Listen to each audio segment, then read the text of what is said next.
Chuck, do you see? Does it say 8 people are waiting for you? It's seven. Let me see. There's There's 7 15. people in the meeting, and then 8 people waiting, but I only see 3 on the list. That scrolls down. So I'm letting Anika in right now. Okay. Oh, I see. Yep.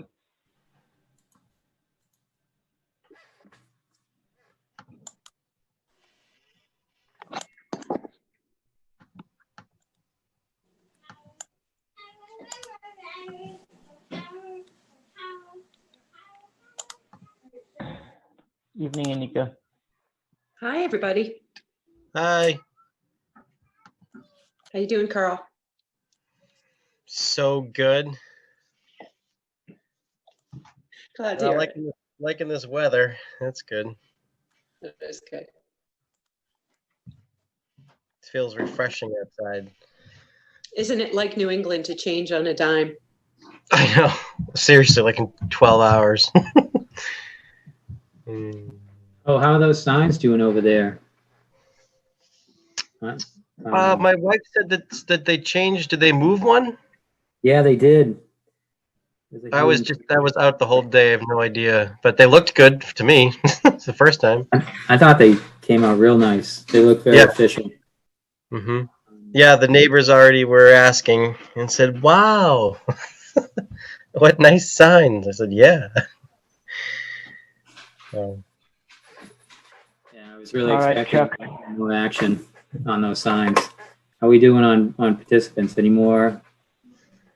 Oh, Karen Herrick's here. Mike, was that you? Nope. Should we let everybody in? I think we're good to get moving. 1, 2, 3, 4. We've got 4 people. Martha, are you there? You connected?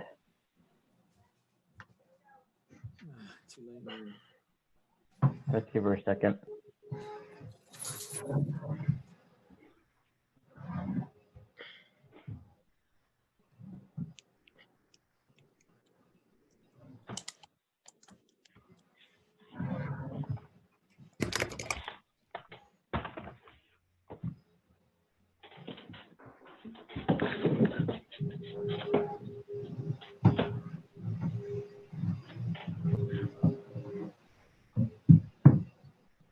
Everybody set? Mike, everybody set? Yeah, it looks like Martha's all set now. Martha, how you doing? Start with the script. Sorry about that. No problem. All right, we'll let the rest in.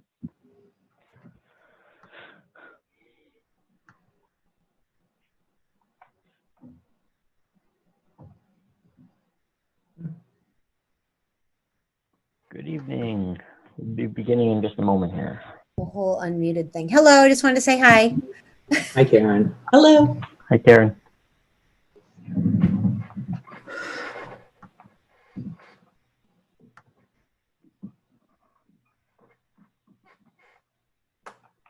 All right. It being at least 7 o'clock on August 26th, we'll begin the conservation meeting. We've got a few things on the agenda tonight, continuation of a couple meetings.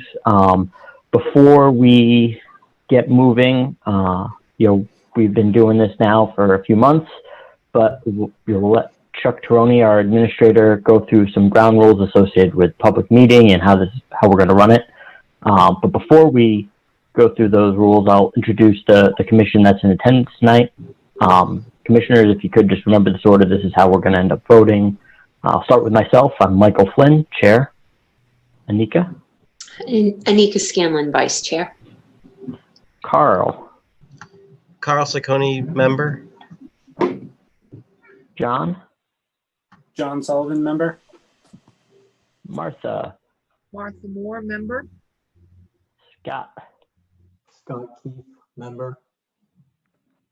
And Nicola? Nicola Meserve, associate member. All right. Thank you, everyone. And I think that's it for people in attendance tonight. So I'll turn it over. Chuck, you know the drill. You got this down. Sure. Okay. So, hello, everyone. This is Chuck Teroni, the Reading Conservation Administrator. Consistent with the governor's orders suspending certain provisions of the open meeting law and allowing us to adhere to social distancing requirements during the COVID-19 crisis, this Town of Reading Conservation meeting is being held virtually via Zoom for audio and video participation of the Conservation Commission applicants and their representatives and the public. During this meeting, myself or the Conservation Chair will unmute the commissioners, applicants, and representatives and members of the public individually as needed. During the Conservation meeting, the Chair and the Administrator will be the only ones permitted to share video. These controls are in place to ensure that tonight's meeting is safe and effective.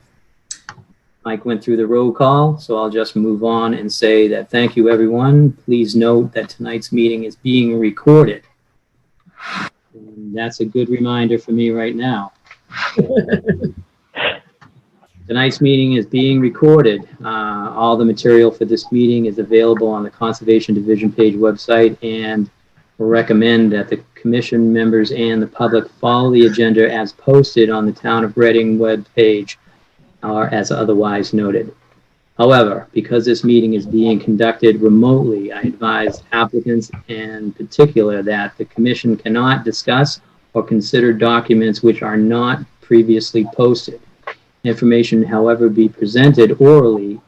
Members of the public are encouraged to provide written documents, comments, but should understand that not all participants nor the commission members will be able to see anything written during the course of this meeting. Before we get started in tonight's agenda, I'm going to cover some ground rules for effective and clear conduct of business to ensure accurate meeting minutes. For any response, please wait until the Chair or the Conservation Administrator yields the floor to you and state your name before speaking. After the commission makes their remarks, and these have been addressed by the applicant, the Chair or the Conservation Administrator will afford public comment as follows. The Chair or the Conservation Administrator will first ask members of the public who wish to speak to identify themselves. Once the Chair and the Conservation Administrator have a list of public commentators, the Chair will call on each by name and afford them 4 minutes for comments. The applicants may be requested to respond to the Chair or the Conservation Administrator. After public comments, the Chair will once again go down the line of commissioners, inviting each by name to provide any further comments, questions, or motions. Please hold until your name is called. Finally, each vote is taken during this meeting will be conducted by roll call vote. Thank you. Chair Flynn, back to you. All right. Thank you, Chuck. As usual, thank you for getting this moving and getting us prepared. So before I head out to the first item on the agenda, I just want to remind everybody, I know Chuck said this, we've said in the past meetings, but everything, all the documents for tonight are available on the Conservation Division webpage if you'd like to follow along. If you have a question during the public comment period, there's an opportunity to raise your hand so that we can identify that, we can take you off mute. If you don't feel like you had an opportunity to get in a comment, you always have the ability to email the Conservation Division page. That's, again, available on the division. You can find the email on the Conservation Division page. With that, we'll move to the first item on the agenda. This is 0 South Street. This is a continued public hearing for a notice of intent filed by the Town of Reading Engineering Division. This is for the replacement of an existing aging subsurface wastewater pump station located in the parking lot in the southeast corner of Sturgis Park. The previous meeting, the applicant presented the project, and we had, by my count, 6 items that we were looking for some follow-up or additional information on. With that, I'll turn it over to the applicant. Ryan, is it you presenting? I can certainly introduce our, we have Maggie from CDM. Maggie's here. Yeah. Yep. She'll be going over a few of the responses to some of the questions that we had. Great. during the last meeting, which I was unfortunately able to attend. Just a brief description of the project. We have an 8 and we're looking to replace that pump station with submersible pumps. And in doing so, we will be within your jurisdiction. So, and near a relatively close to a stream. So I'm sure that's what was presented last meeting. And we can certainly go over the responses to some of the questions and concerns that you had from the last meeting. We have responses drafted up. I know you got them a little late, but we're happy to go over those right now if you'd like. And Maggie can probably start and go through those responses. Yeah, I think that's the best idea, and, from my take of it, Ryan, I mean, ultimately, I think where we ended up at the last meeting was, we understood what the project was. We had a couple items that we were looking for some feedback or some changes to as part of the submission. But I think considering that we got it yesterday, I would like if you could just kind of walk through what you guys prepared, or Maggie, if you could just walk through what you guys prepared. Sure. Just to make sure that we've addressed all those final issues, and then you can take it from there. Absolutely. We can certainly do that. And I think we've pretty much answered all of your concerns, and we have a response for them. So Maggie, if you'd like, you can start and go through those. Sure, I'll do that. Chuck, can you pull up the revised landscaping sheet? So the first question that we had to address was about the generator, and it's going to be a gas generator. There was some confusion about that at the last public hearing. And also the commission had some concerns about the utilities and trench excavation, to bring the gas line to that generator. So as you can see on this sheet, we are showing the proposed generator location. It's kind of on the left side of the pump station site, and the gas will come off of South Street. And the town and CDM has had an on-site meeting with the gas company, and so it will come sort of as direct as possible. We're anticipating, although that's the final decision is up to the gas company, obviously. But typically the trenches, a gas line on it requires 3 feet of cover. And I'm sure Ryan could expand on this a little bit too. And there was some question about how often the generator would be running, and since it's an emergency backup generator, it's typically only run once a week for a very short period, just to sort of maintain its functionality. I don't know if you want to add something to that, Ryan. No, that's correct. We had a meeting with the gas company, and though it's not shown on the plan, it will be coming directly off of South Street, perpendicular to the generator and straight in. That location is to be determined by the gas company, but that is the route that they will be choosing to utilize. And so the exact location, is going to be difficult to place on the plan, but it will be coming straight off of South Street, straight into the generator.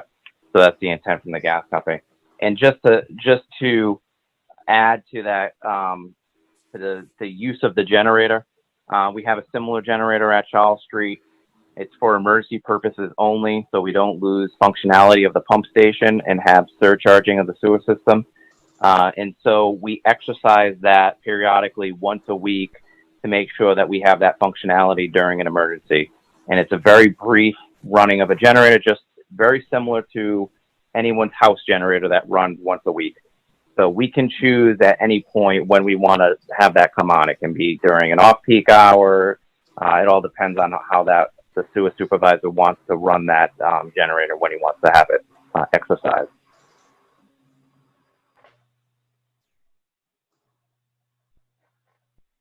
Any questions on that, or should I move on to the next?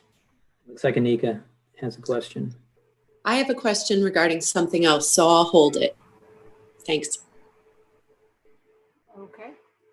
So the other concern that the commission had was the tie-in to the existing force main near the bank of the brook. There was some questions, yeah, and that, right, thank you for that, for showing that area. And there was some questions about the depth of that trench, and also Commission had some concerns about the compost logs that we were showing. So the first thing that we have done is we have changed it. So now we are putting up silt fence and a chain link fence. It's been that's shown on the plan. But in terms of the connection to that force main, it's intended to make the connection, it's, adjacent to the pump station site. And since we don't know exactly the depth of that existing force main, although I think Ryan can probably speak to this a little bit better, but it's anticipated it's about 6 to 7 feet below grade. But the contractor will need to dig some test pits to determine the actual depth of the force main at the desired connection point. So I don't know if you want to expand on that too, maybe Ryan. Yeah, that's correct. We anticipate that'll probably be its own standalone excavation, although I can't dictate the means and methods. They may dig a larger hole for the pump station. However, it will be on the inside edge of what we show as the construction fence, the chain link fence that will be in place. And at best, we think it's somewhere around 7 feet deep. We did have eyes on it when we did the project for the Sturgis Bank stabilization. So we generally have an idea of where it is, but there will have to be a test pit to determine exactly where that force main is. But the intent is to do a very quick connection on the left-hand side of the stream within the confines of the limit of work. I think that's probably it. Okay. Any questions on that? Go ahead. You can continue, Maggie. Okay, so there was some concerns about stockpiling. We are not showing a stockpiling area, and if you want to point to that, Chuck, it's kind of between the pump station site and the playground. So to the north, right there. We have designated again, this is the means and methods. Sorry about this. And we can't dictate the means and methods, but we have not designated a spot for the stockpiling of the soil. And Okay. there was some concerns about the detail or picture of the proposed reinforced turf. And it is shown on sheet L4. I don't know if you want to bring that up. I submitted that just like before the hearing sheet. It was part of the original package. Oh, just before the hearing. Yeah, I saw that come in. It was also part of the original notice of intent. Same sheet. Yeah. No changes to L4.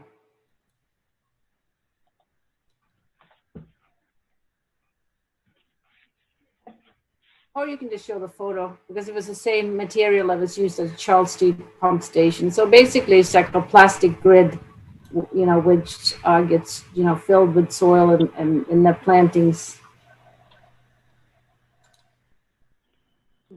Goes in between. We'll get L4 in a minute. Yeah, for those who are not familiar with the product, it really is a, I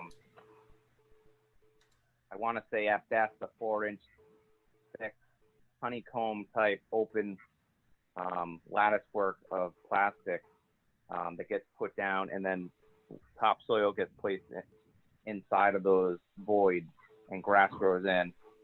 So essentially you have an impervious grass surface, but what it does allow us to do is, if we do need to utilize that area for replacing a pump, then we do have that ability to put stabilizers or things like that without sinking into the ground.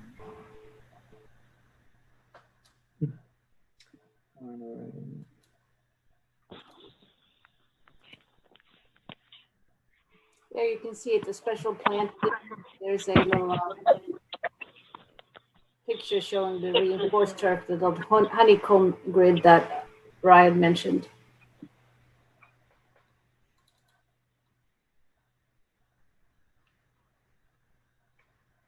Is it in the PowerPoint? Chuck, we were just looking at it. If you go back to what you just had open, the materials board, Oh, it's that there. How's that? underneath special planting. Oh. That's Yep, what there we're you go. talking about. Scroll up a little bit. Yeah. Right, All right the way above on the there. Yeah. So you can see the green.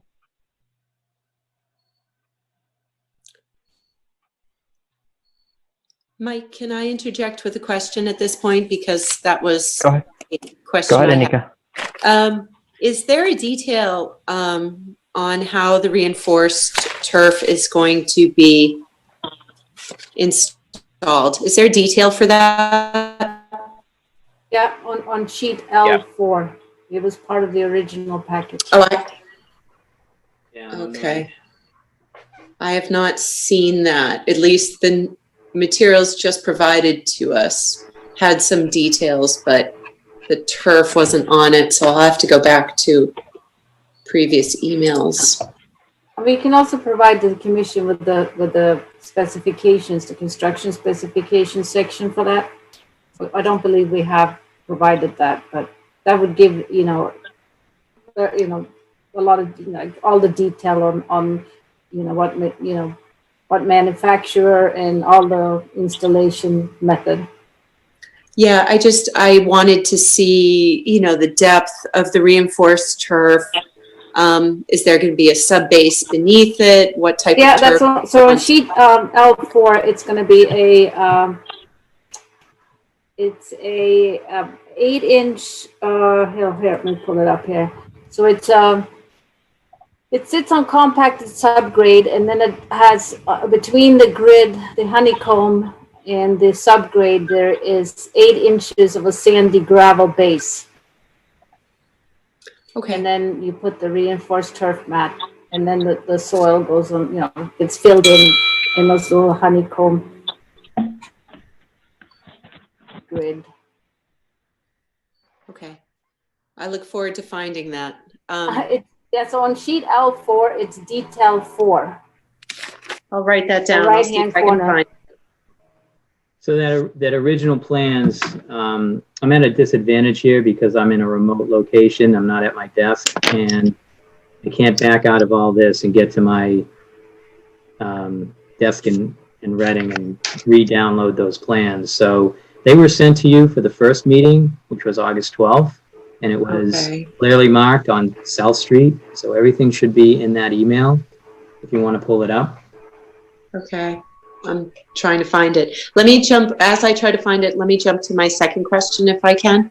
And that Go ahead, is I see you've proposed some granite curbing, which could in some situations be a hindrance to wildlife movement.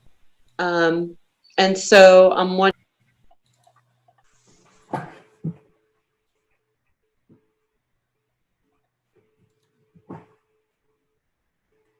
Did we lose Anika? I think we lost her.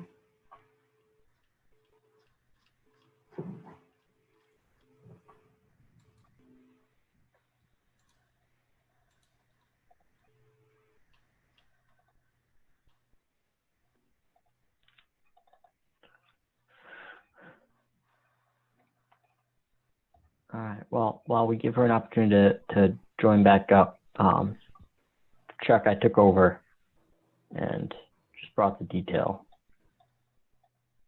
Can everybody see that? Yep. Thank you. So there's an 8-inch compacted gravel subbase that goes beneath those. Maggie, I don't want to hold you up. There's a couple more items if you want to start going with those, and we'll let Anika pick back up if she gets back on. Okay.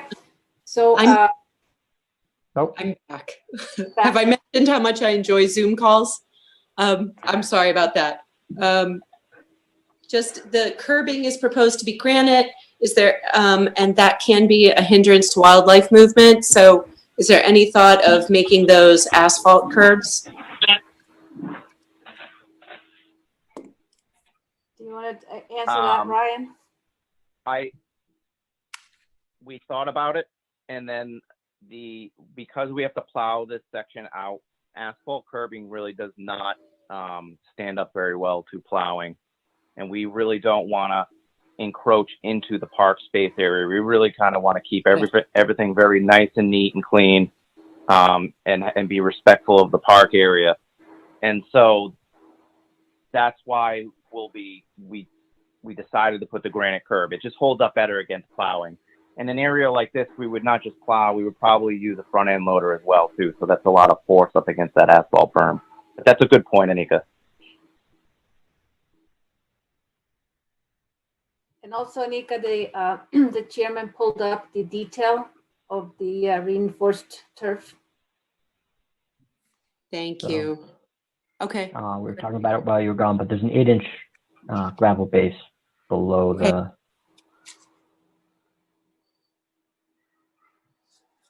Anyway, any other items, Anika? That's no. Well, I guess just one quick, I can't see because it's pretty small, but is it natural turf on top or is it synthetic? Okay. Natural. Okay. Those are my questions. Thank you. Okay, I'm just going to move on then with the responses to your comments from the last public hearing. And you asked for more detail on the dewatering plan methods and add a dewatering detail. Now, again, this sort of becomes a problem, an issue, because this is a publicly bid project and we can't dictate the means and methods of the selected contractor. But what we have done is we will be incorporating, we will require a submittal from the contractor as to how he intends to dewater the trench. So we will require him to submit that for our review, and also we will provide the commission with that dewatering plan or shop drawing and for review and for your approval. So that could be, incorporated into order of conditions. That probably be the best way of addressing that. That's really the best that we can do. Hopefully that's acceptable to the commission.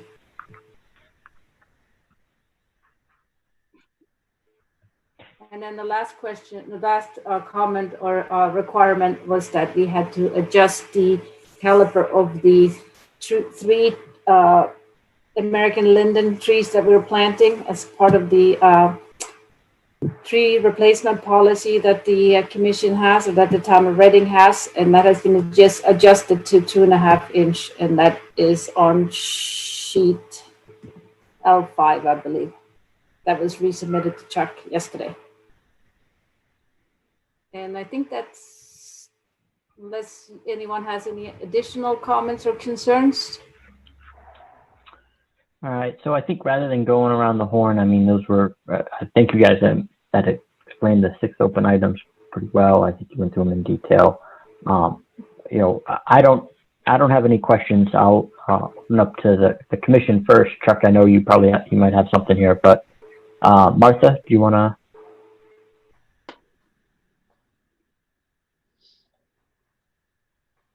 Yeah, on the diagram, it looks like the arrows for the silt fence and the chain link fence aren't actually pointing to the fence illustration. They're kind of pointing into the middle of an open space. We can adjust that for the the final bid documents, which the commission, obviously gets a copy of as well. Right. So I just don't want that to be confusing for the people who are. Yeah, thank you for bringing that up.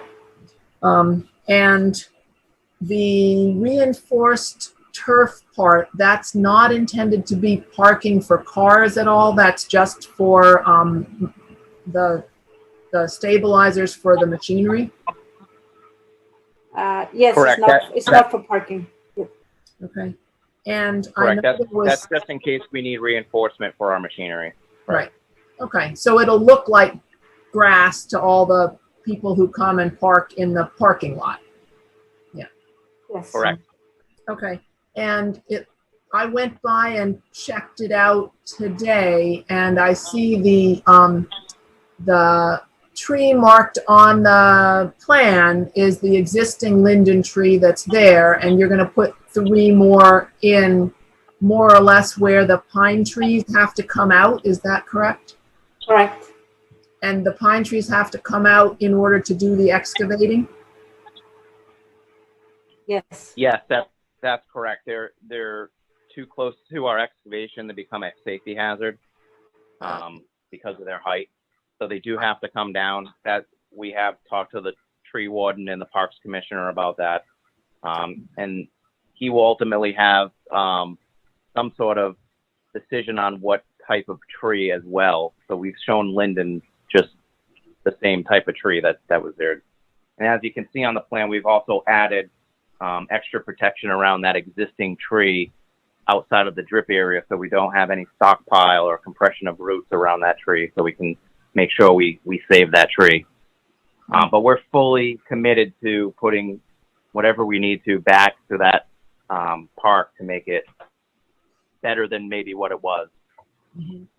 Yeah, I noticed the pine trees don't look very straight and healthy, but I do see what the person speaking at the last meeting meant about that they provide a lot of shade. But I can also see that they would be right up against the edge of where you're digging. So that was all my questions. That's correct. You're correct. Okay, any other items? Any other questions from the commission? Chuck, do you have any items?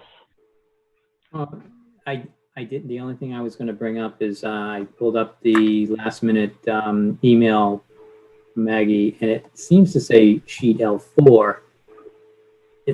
Do we have the right sheet? L4, landscape details 1, sheet L4. I think L4 was what I was showing everyone. Yeah, because I kept on hearing L5 from everyone. But I just Okay. sent you L4 because as a visual for this public hearing. It wasn't an additional submittal. Okay, just wanted to be clear with that. That's my only question. Okay. Any items from the public?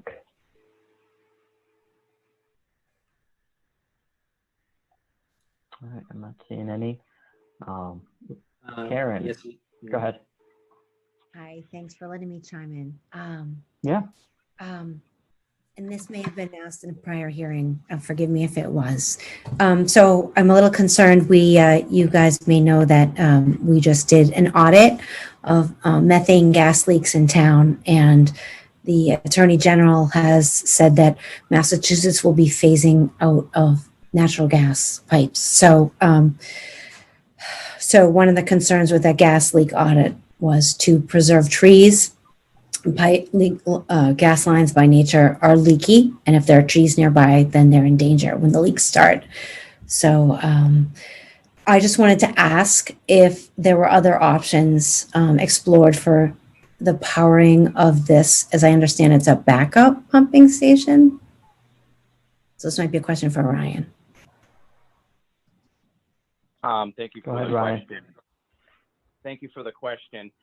We generally use diesel and or natural gas, primarily for the reason that the amount of power that's generated, that has to be generated for those variable drive pumps, cannot be sustained by, let's just say, solar or things like that. And we need a consistent energy supply in order to produce that power coming from that generator. So natural gas is in nature a lot safer for us to use than a diesel generator.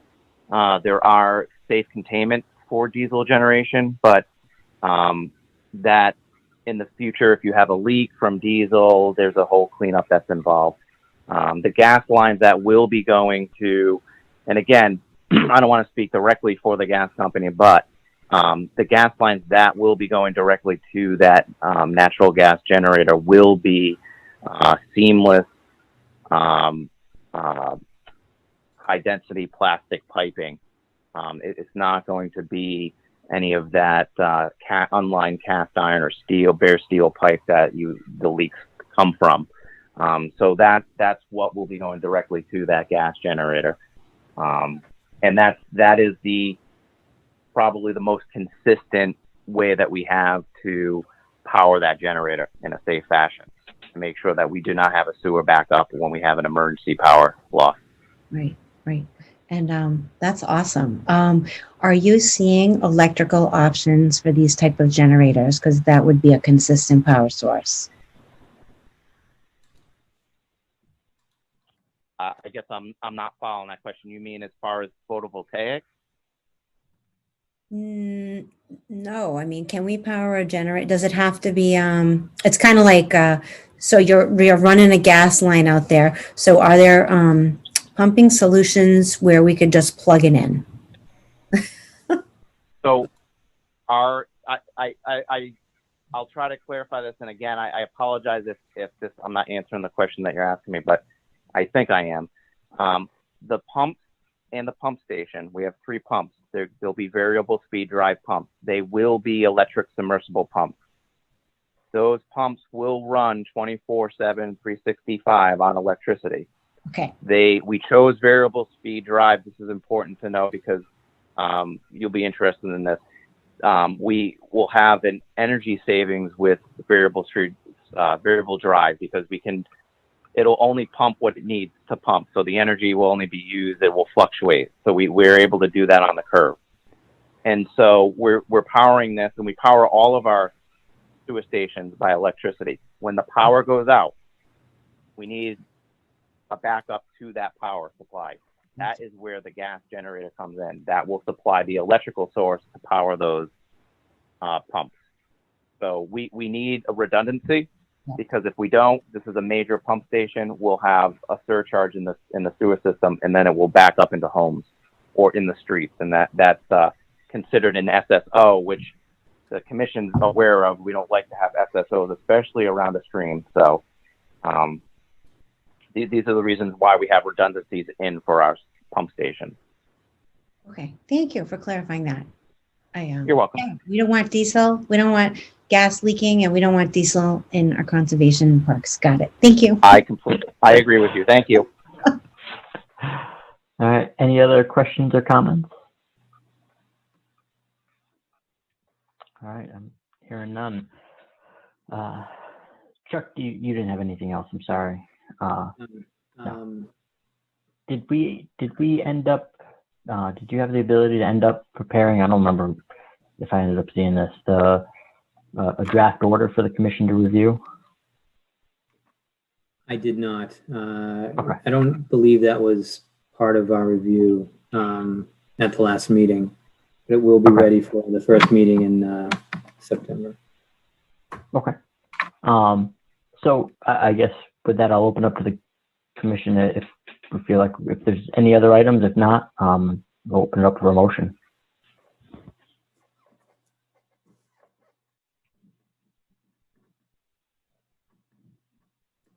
Dave Panett's not here, so someone's going to have to speak up.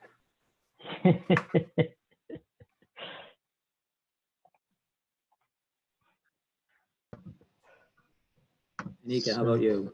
Go ahead, Carl. Go ahead, Anika. I was going to say, I'll let you go next time, Carl, or you can second. But at this point, I'm assuming you want a motion to close. Yeah. I assume that's what you're saying. Okay, so in that case. I mean, that's my take. Unless there's there's a decided in there. I mean, I think we were there, basically there last time. I think we got those issues. But if there's other thoughts from the commission, I mean. Well, I'll just make this motion. We'll see what happens next. So I make a motion to close the hearing for 0 South Street, Sturgis Pump Station. I'll second that motion. All right. Mike Flynn in favor. Anika Scanlon in favor. Carl Ciccone in favor. John Sullivan in favor. Martha Moore in favor. Keith in favor. All right. And so I think with that, open it up to the discussion. Chuck, from my standpoint, if you guys have, from what I heard here, we've got our pretty standard order of conditions. I think they're were a couple other conditions that I heard in there. I think one of the ones that we just talked about was associated with the dewatering plan and making sure that gets submitted to the commission. Are there any other items that commission has to make sure we get into the order of conditions?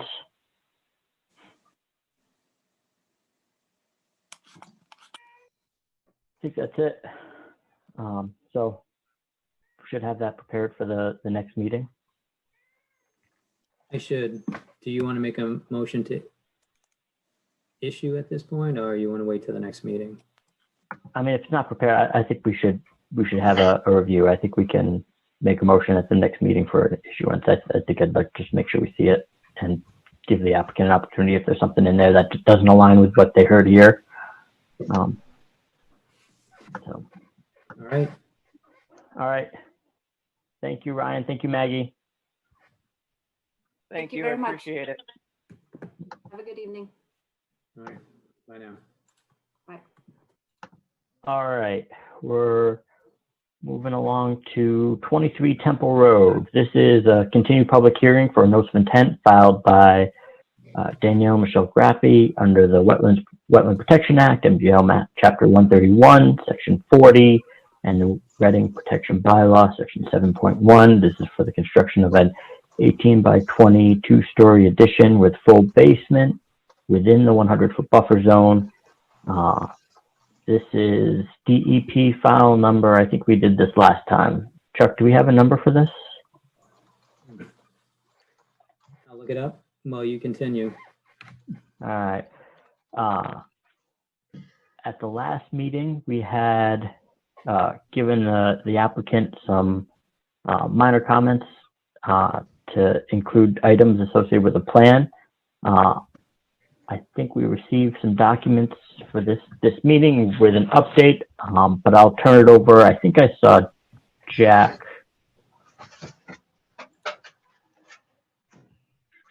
Yep, Jack, you're unmuted. Jack, do you want to take the floor? Tell us what's changed. Sure. So from the last, for the record, Jack Sullivan, Sullivan Engineering Group. There were two items the commission requested to see on the plan, which I've added. Previously, we had a dry well shown to collect the roof drainage for the addition, but due to probably the high groundwater table on the site and in talking with the owner, we wanted to change that to a crushed stone drip trench. So we added a detail to the plan showing a 2 foot wide by 2 foot deep crushed stone drip trench. It'll have 3/4 inch to 1 1/2 inch double wash crushed stone. And we had to show how the location of the drip trench is shown on the front side of the addition and the rear side of the addition. That's in line with how the roof drainage will drain. It'll be to the front and to the back side of the addition, and it'll be located right on the drip line of the roof line. So we showed that, and then Chuck had a question wanting to know where the foundation drained, if there would be one, and there will be one. So, and if so, where would it discharge to? So we showed the foundation drain now on the plan, and it'll discharge to a crushed stone buried pit, still within our limit of work, but just into a crushed stone area surrounded by filter fabric. And those were the two changes, and that's what's been added to the plan. Okay, thanks, Jack. I mean, it seems pretty straightforward to me. I know this was kind of where we're at the last meeting. Any questions from the committee?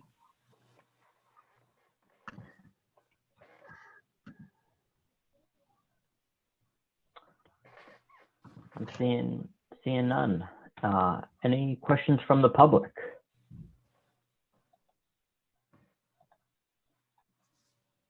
Seeing none as well. I guess with that, do we have a motion on this item? This would be to close then, right? Yeah, I think the same thing. Chuck, we don't have any, same thing. We don't have anything prepared, correct? We don't have anything prepared for this, no. So, let's see if I can get this right, Anika. Motion to close 23 Temple Road DB file number 270. -0734. Uh-huh. Thank you, Anika. You're welcome. And I'll second. Great. Michael Flynn in favor. Anika Scanlon in favor. Carl Sacconi in favor. John Sullivan in favor. Martha Moore in favor. Todd Keith in favor.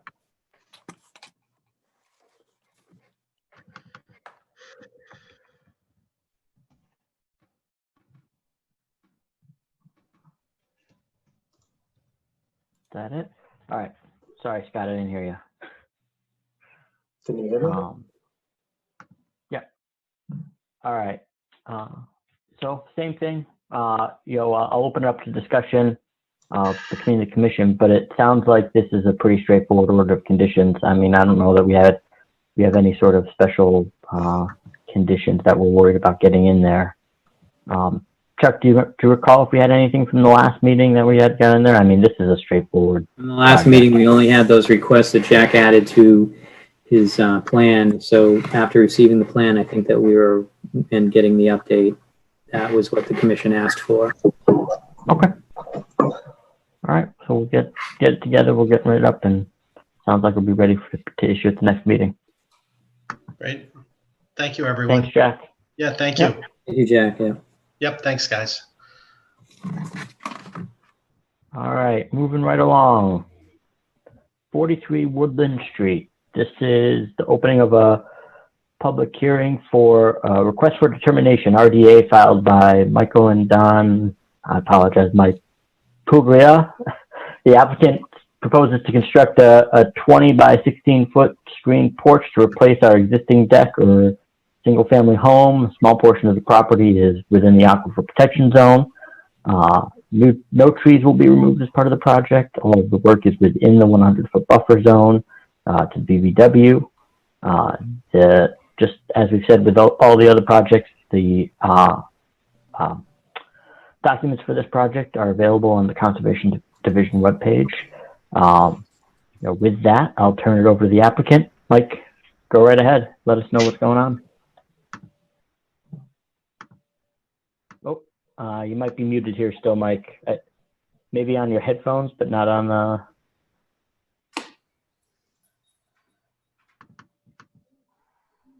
Try again. There we go. There you go. All right. Yeah, so I think that kind of covers it on our house. We have a deck that already exists. There you can see it there. Deck's about 10 by 16 feet. And the general idea is to replace it with something that is screened in, with a screened in porch that's about 5 feet bigger. Behind us is the little river that goes all the way up to the high school and down to the a ways back there. The little stream that goes down to the high school and down to where the red P&S used to be. And there is a existing fence that is back there. So we won't be removing any trees. We won't be doing any foundation. And we will be putting bales of hay, I guess, around the back to protect anything from coming off. Should be relatively minor. Okay. I had one question, Mike. Sure. Go ahead, Carl. The new stairs that come off of the screen porch, there's sort of a landing, and then it turns right down to grade there. What will that land on? I think there was just lawn there today, Yeah, right? Just lawn. Okay. So yeah. Actually, more dirt now than lawn. Well, yeah, but that's Yes. the intention is lawn, though, right? Yes. Okay. What's the foundations going to consist of for the screen porch? It is going to be not a regular foundation. The what is it called? Don, are you there? What is it? Sonotube. The pylons. that come down. Sonotubes. Yeah. Thanks. You know how many? how many sonotubes there be in this project? I have the drawing. I can check on that and confirm it. I believe it's 4, but I will see if I can find that and check. Okay.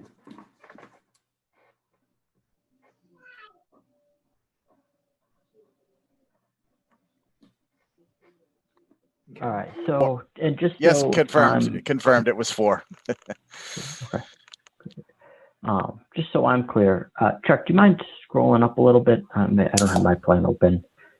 This is, so the top of the Aberjona. Okay. So it's 74 feet from the bank of the Aberjona. And what's the 46.2 foot line that we've got shown there?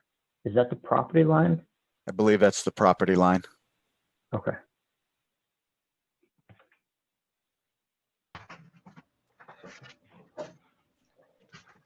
All right.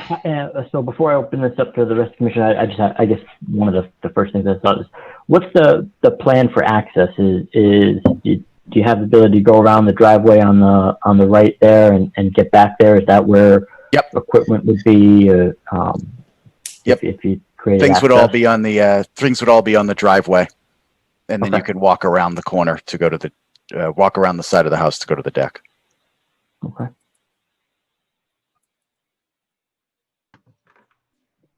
Is there any questions? I'll open up to the Anika or Carl. Do you have any questions? I do. I'll just hop in. Is there any Sure. intention or any plans or thoughts to do any regrading back there as well? There are not. Okay. Thank you.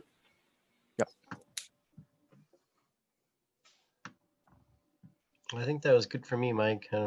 Okay. Martha, Nicola, Thank you. You guys have anything?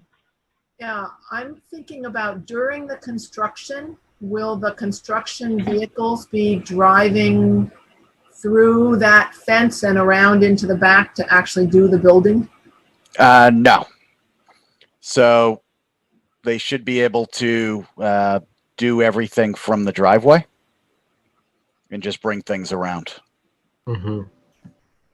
So they won't have any great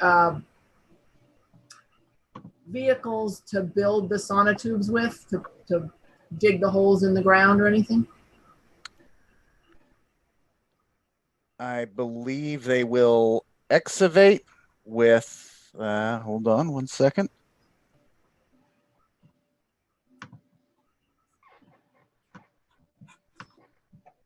Oh, with one of those small excavators, sorry. Bobcat. Yeah, yeah.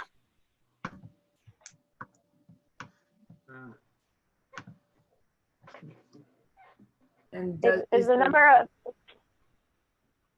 Go Go ahead, ahead, Nicola. Martha.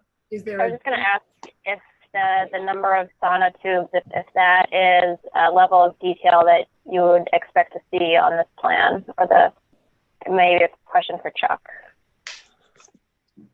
We would like to see it, and it almost sounds like, from the fact that we're using an excavator, that it's actually precast pilings. Not usually do sonotubes work out in a bigger hole, but I would like that to be checked out, and that's a good point. I can confirm it. That's what they used on the instructions. They used the word sono. You guys get it better than me.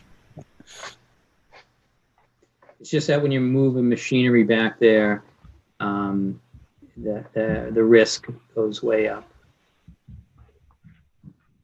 Yeah, agreed. Fuel spills and grease and over excavating.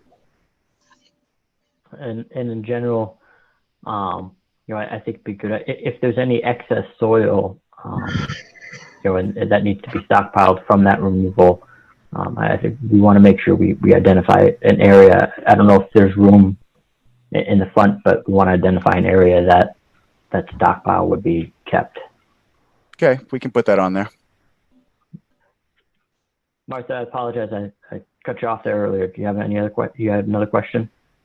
I was assuming there's a gate large enough for the excavator Bobcat to go through to get to the backyard? Yep. And is the house on sewer or septic? Sewer. Okay.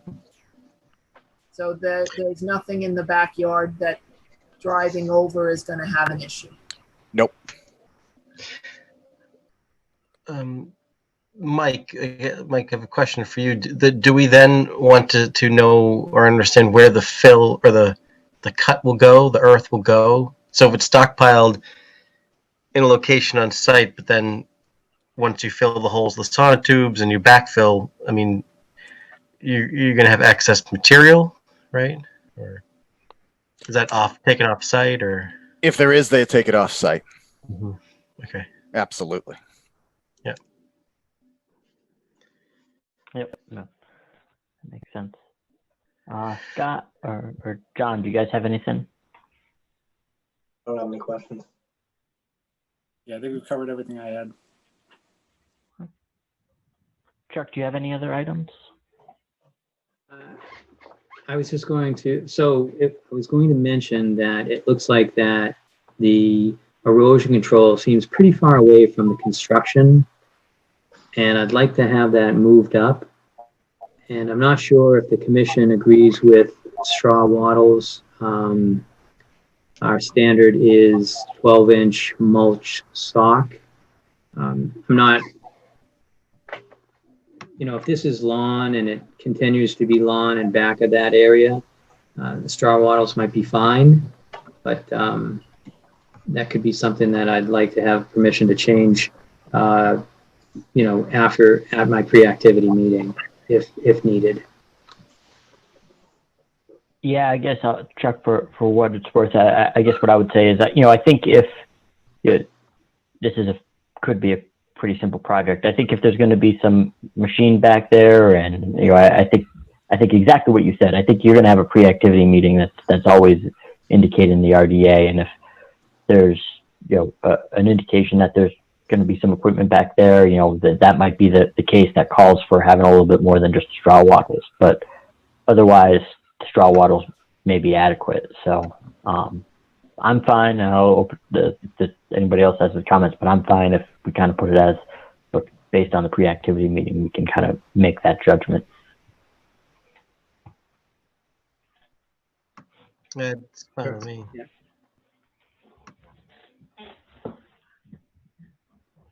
I agree with that. I think we need to find out about the footings and the amount of excavation and how that's going to happen, but that all can happen at the pre-activity meeting. Yeah.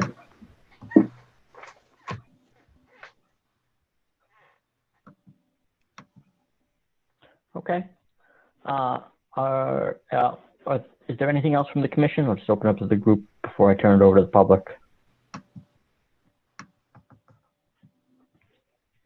Okay, any comments from the public?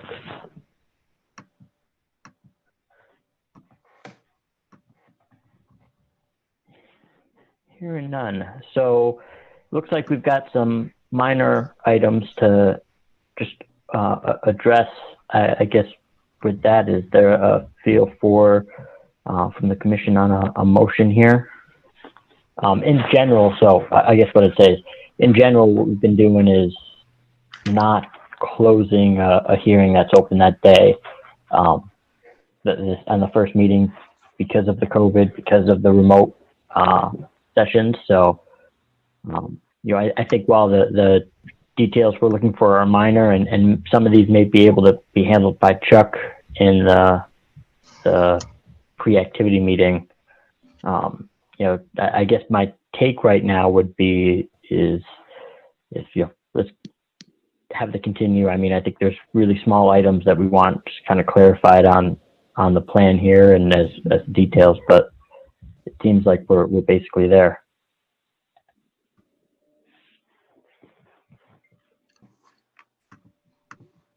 I move to continue to our next meeting, 43 Woodland Street.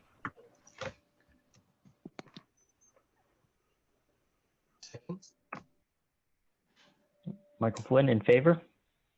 Anika Scanlon in favor. Carl Sacconi in favor. John Sullivan in favor. Martha Moore in favor. Keith in favor.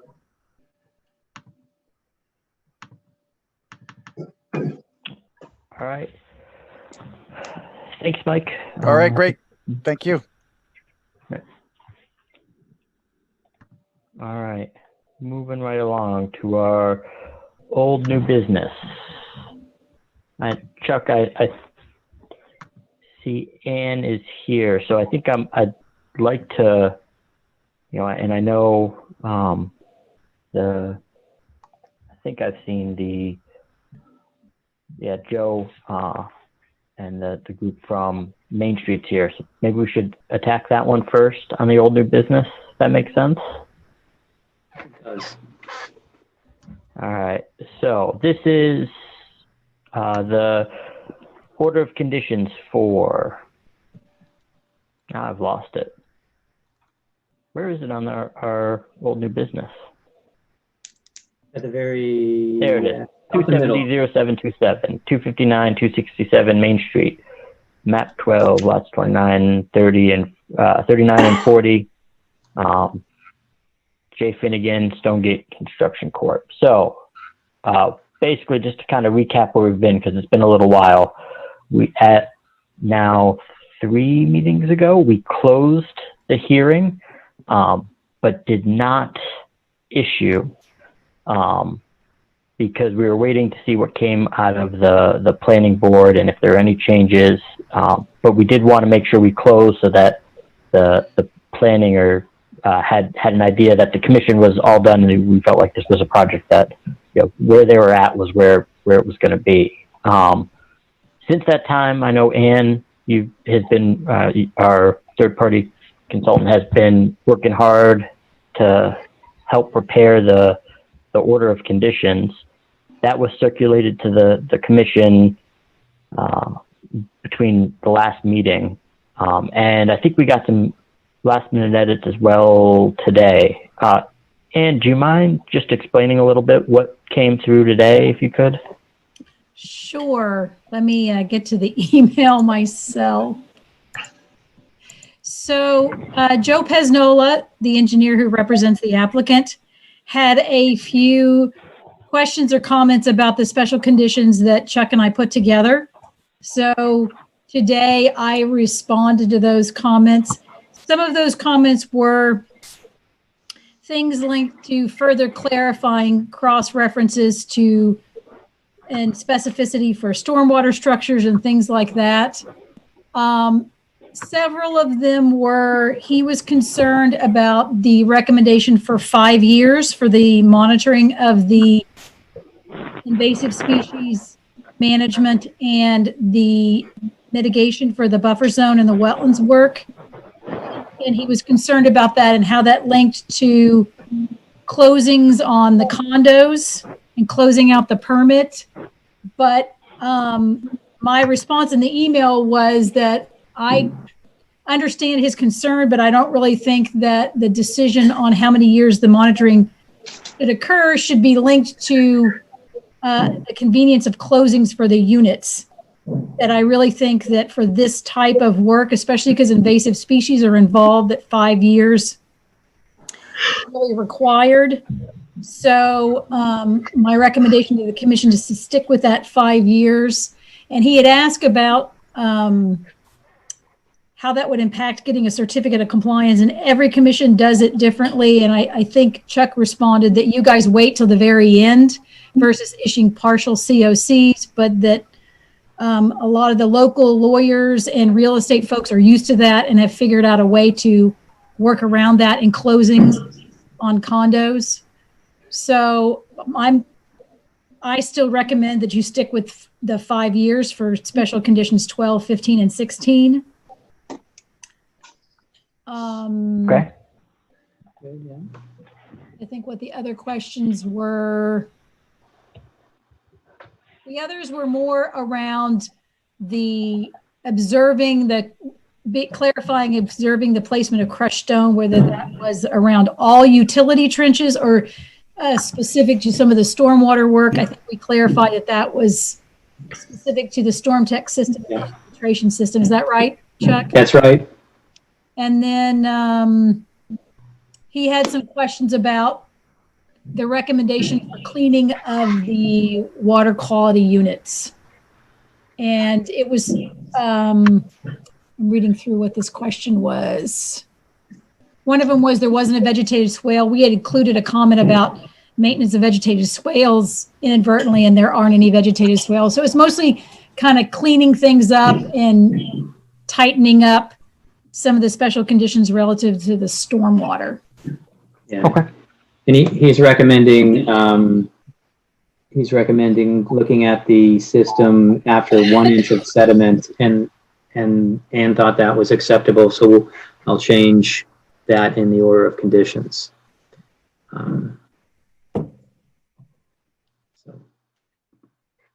Okay.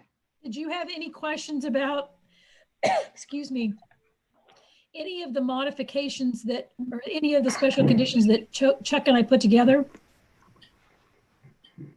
So I didn't, what I'll just point out, and I think we've said this throughout, but what I'll tell you is, I think we ended up with a really good order of conditions here. I think you guys have done a great job. I know Chuck has told me he's been very pleased with the process and really what we've ended up with, and you can see that in the order. So I didn't have any other items. I'll open it up to the commission if there's any questions or comments. I didn't, this went out last week. I didn't see if any comments came through from the commission, from any of the commissioners in that time. I don't know, Chuck, if you received any. But I have a comment, but I didn't receive any from the commissioners. Okay. So my comment. Go ahead, Chuck. So my comment is, I brought it up to Ann before her vacation, is that, I think the boardwalk is being maintained by the whatever the condo association will be after the fact. But I think we need to clarify one area where the path leading up to the boardwalk is also included as part of that, maintenance and maintaining that area. I didn't think that was cleared up, so I wanted to make sure that that was added. And when we get down to the easement area, the town of Reading would take care of that for us also. So I word searched. I don't want you guys to think that I actually know this order this well. But I word searched the word boardwalk and special condition on the amended numbering 34H says the boardwalk treads, beams, pier caps, helix, piers, etc. shall be inspected on an annual basis for stability, rotting boards, or structural failure, and shall be repaired or replaced as needed. Do you think, Chuck, maybe we need to just add to the end of that by the, I don't know, the condo association, or clarify who the party is that should be doing that work? Do you think that'll cover it? That covers the boardwalk. The path leading up to the boardwalk is also needs to be maintained. It's going to be laid out at the beginning of this project. It's not all boardwalk coming off pavement. It's a trail first, and then it becomes boardwalk. So that area prior to the boardwalk is where I'm focused. Okay. Anika?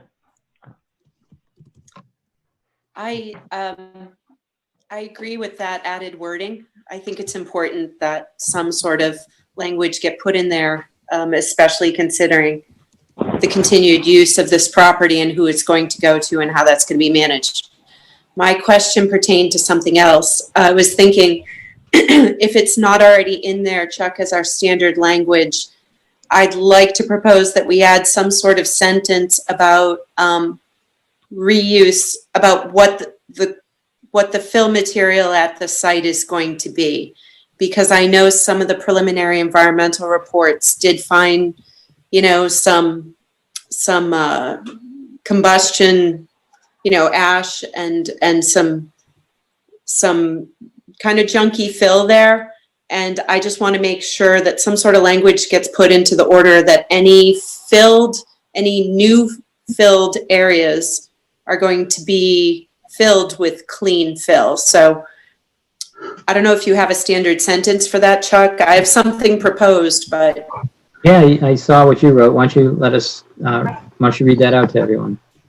It's a really brief sentence. I was thinking maybe put it in near page 19, somewhere around item 13 or 14.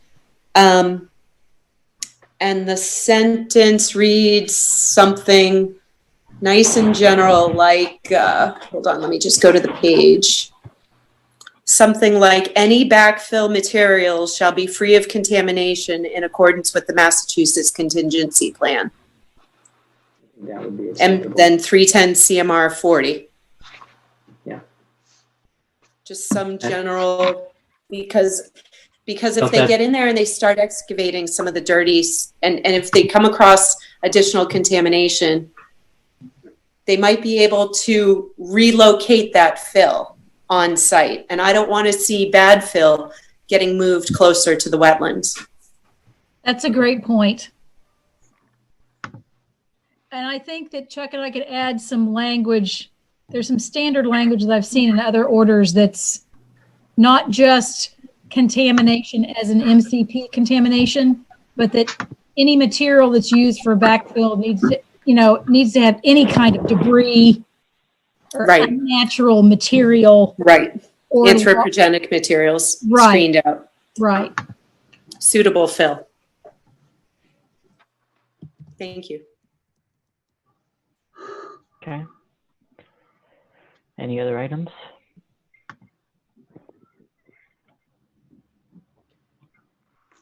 Chuck, do you have anything else to add?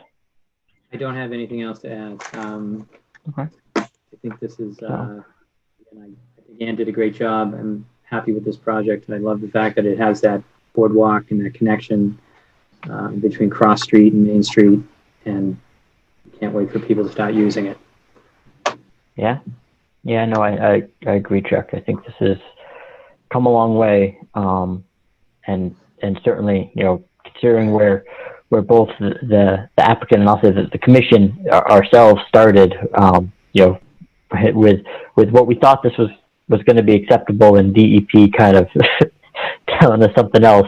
I'm pleased with where we've been able to take this. So we've landed in a good spot here.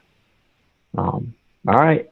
So this is already closed. This has been, this is an internal discussion with the commission. I guess from that point, though, we can certainly make a motion to issue if somebody wanted to make a motion. So whoever makes the motion, you want to make a motion as amended, and then you can just say the order, the file number, and move on from there with your motion.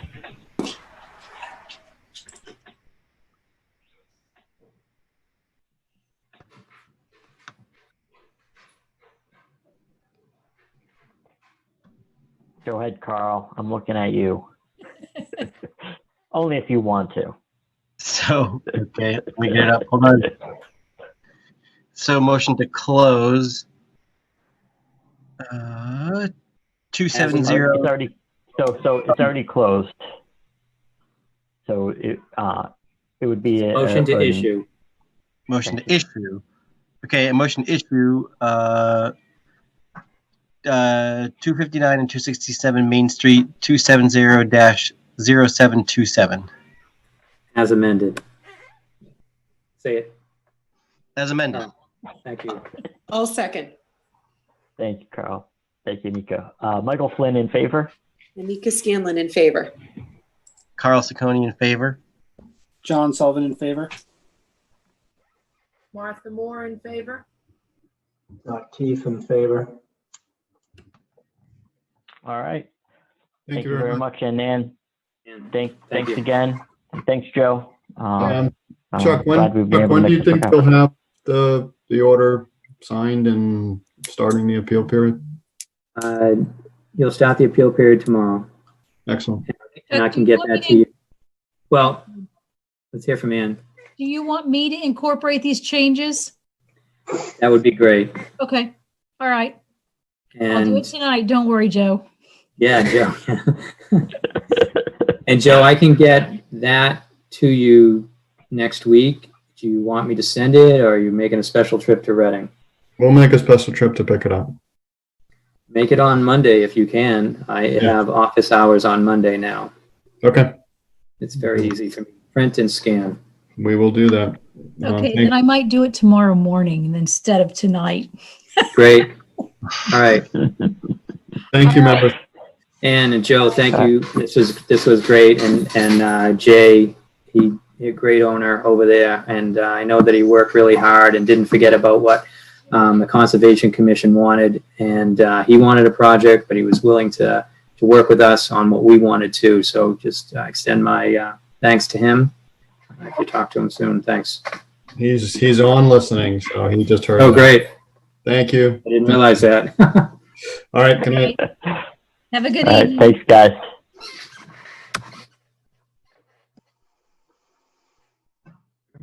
All right, so let's move back to the top of the old new business here.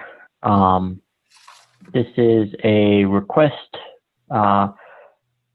Request to the select board to approve a warrant article transferring the Mount Morgan Psalms land to the Conservation Commission. So some background here. Yeah, why don't you? Yeah, Mike, why don't you let me do the background? Yeah, go ahead, Chuck.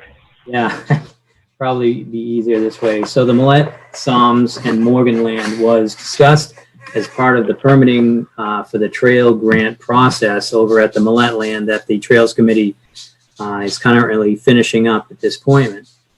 The Millet Conservation Area, sometimes referred to as the Millet Morgan Psalms land, consists of 4 parcels. The Morgan and Psalms parcel were transferred to the Conservation Commission by deed. The Select Board attempted to transfer the 2 tax title Millet parcels in 1986, but the current town council ruled that the transfer was invalid. The Morgan lot was deeded to the town in 1884 by Elizabeth Morgan, and in March of 1994, the Psalms lot was deeded to the town for conservation purposes by Robert and Marjorie Psalms. In 1986, the Millet property, recently taken by tax title, was discussed by Camille Anthony, chair of the Conservation Commission, discussed with the board, the select board chair, and a transfer of land was discussed. But as it was discovered in 1999, that had never happened. And it always remained in the control of the Conservation Commission, but under the ownership of the Select Board. So in 2018, the Town Council, they could not find legal transfer of the land or a court record. The Select Board voted to ratify the Conservation Commission's management of the 2 parcels and authorize the Conservation Commission to continue managing the land. So what we're after tonight is we're after sponsorship by the Select Board for the spring town meeting on a warrant article to transfer the remaining 2 parcels in the Millet parcels, is what I'm talking about, to the Reading Conservation Commission for the sole purposes of open space management authority under terms and conditions the board may determine. So that's a little bit of background, and it talks about the warrant article, which has been written. And what we're asked to do is to make sure that we have a lot of public comment between now and the spring town meeting, to make sure that anyone that has a comment about this has been heard, and the select board and staff and Bob and everyone else in town understand that it's been fully vetted. So back to you, Chair Flynn.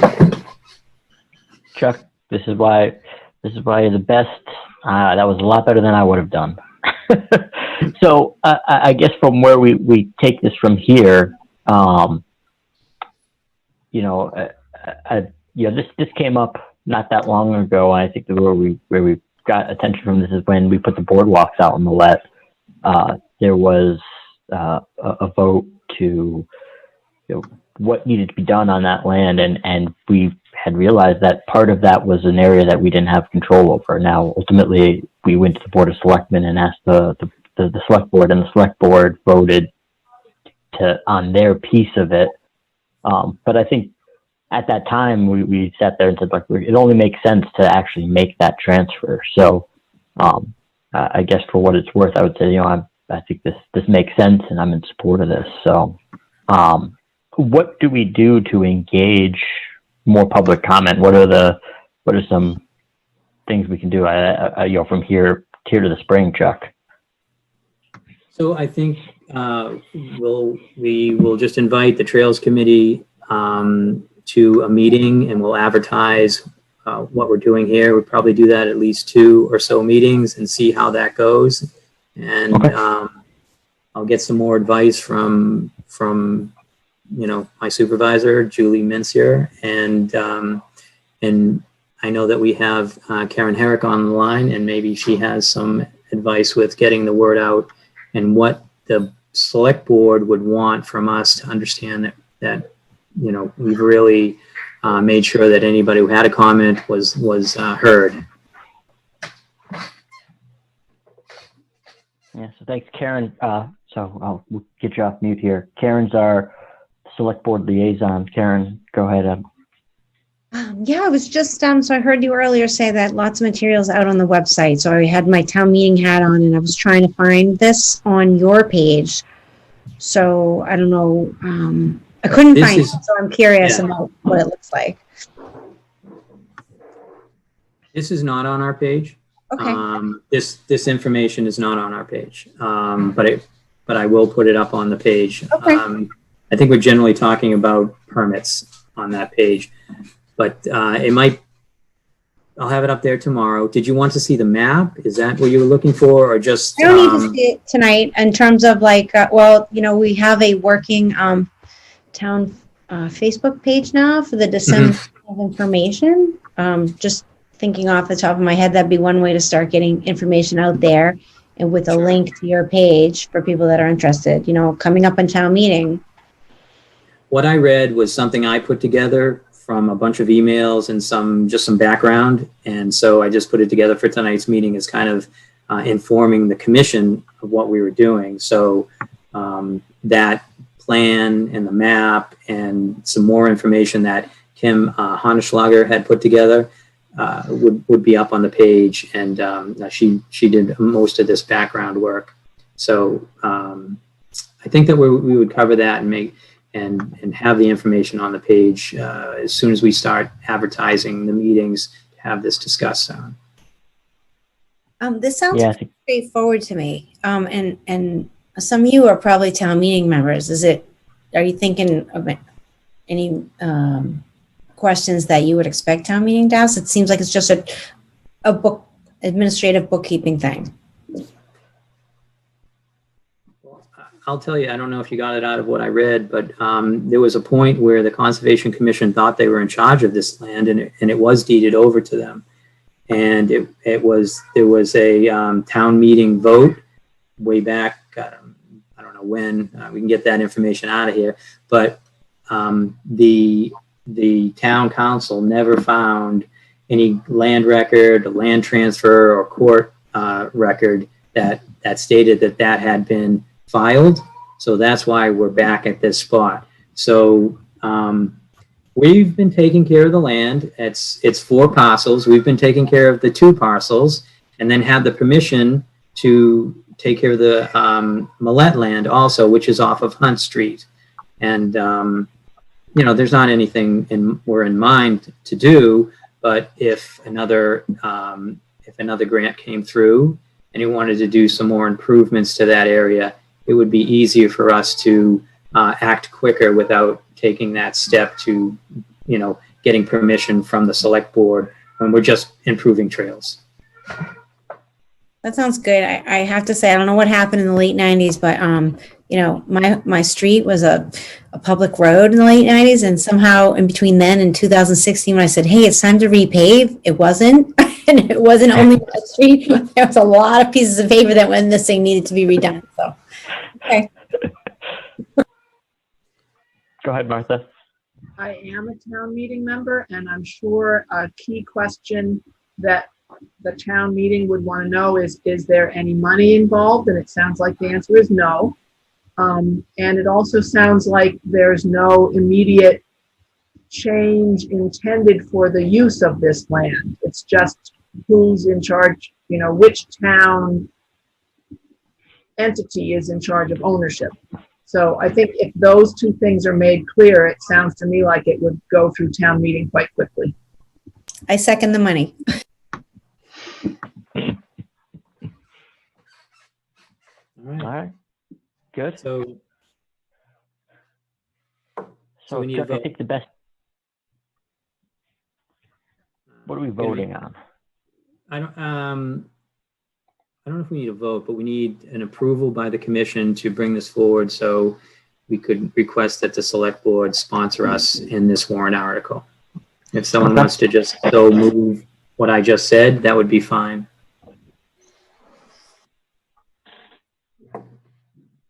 So I so move.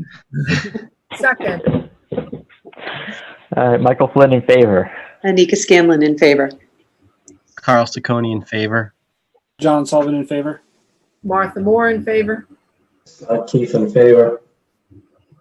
All right, great. All right, moving along. Bond discussion. This is for Franklin Street, Lynetta Lane, order of conditions 270-0700. Chuck, I know you've dealt with this a little bit this week, so why don't you go ahead and let us know what's going on here.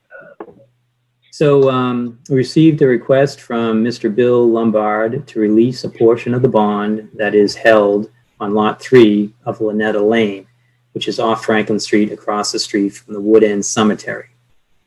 The total bond is for $5,000. It covers Lot 3 and Lot 4.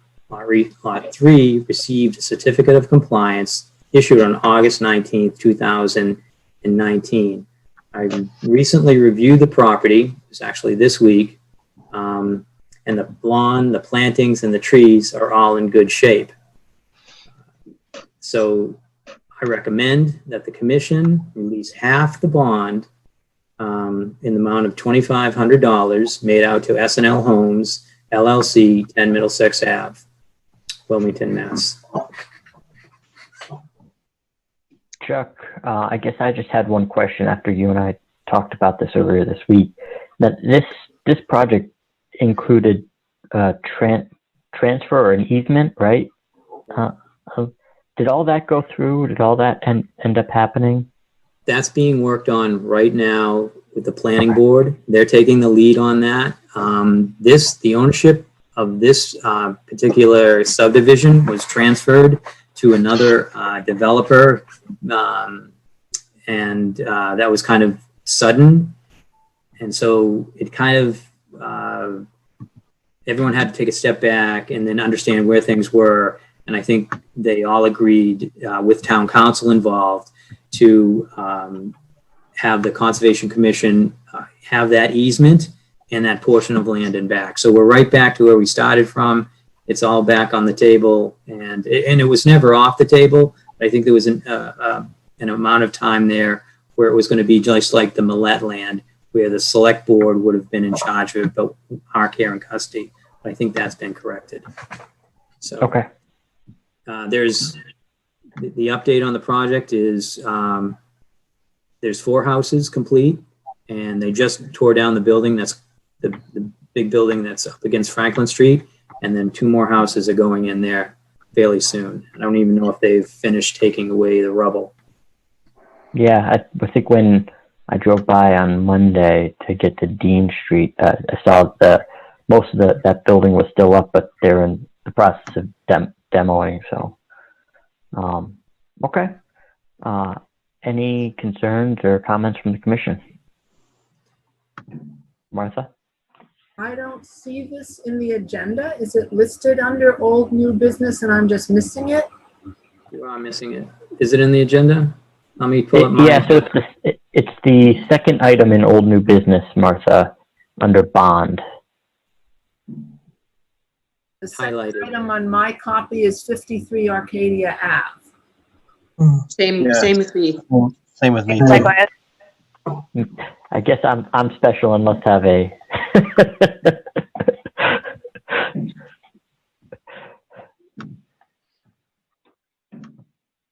I'll still make a motion to release half of the bond.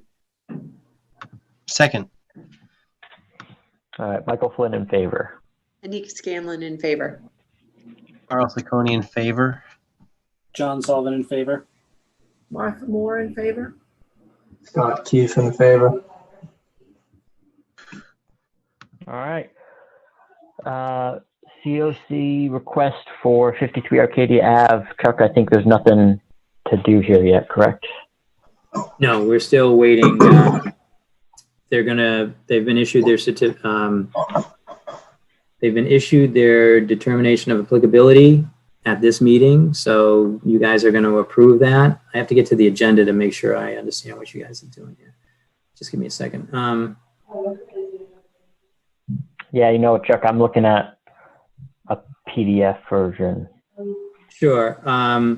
So if your certificate of compliance, right, we're not going to do 270-0559 for 53 Arcadia Ave. They're going to wait on that. And there's two of those that they're waiting on. But the determination of applicability, which is lower down on this, That's right. is Okay. going to be issued tonight. So that's right. So if we go past the 267 Main Street, we're bouncing around here, but they had a determination of applicability. We issued a negative determination at the last meeting. That's been prepared. So we just need to make a vote to issue. There's three DOAs, but since we're talking about 53 Arcadia, why don't we take care of that one?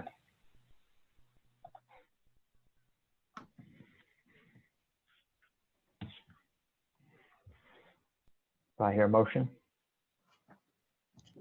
Carl, we're going to make you the motion, the make a motion guy for the rest of this meeting. If that's Okay. all right.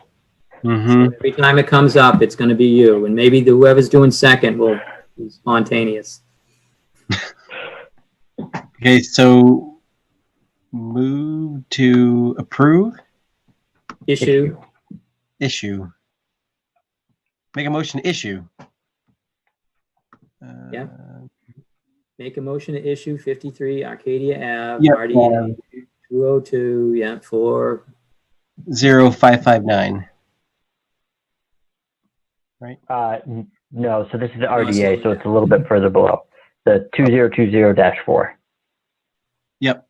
Make a motion to issue 53 Arcadia Ave, RDA 2020-4.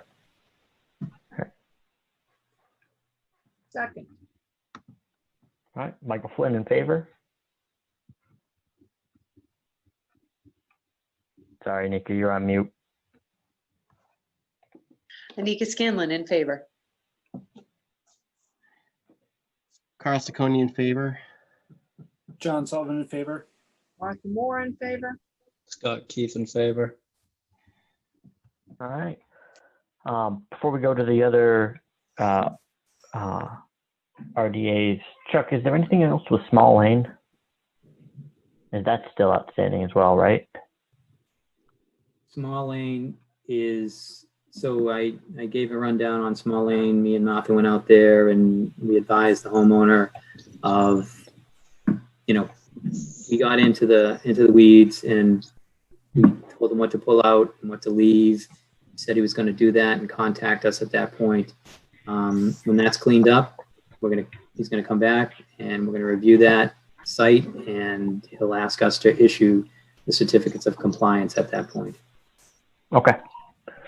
All right. So 11 Plymouth Road, this is the same thing as Arcadia. We voted for a negative determination at the last meeting. We just need to issue the determination of applicability. Do I hear a motion? So a motion to issue Plymouth Road RDA 2020-7.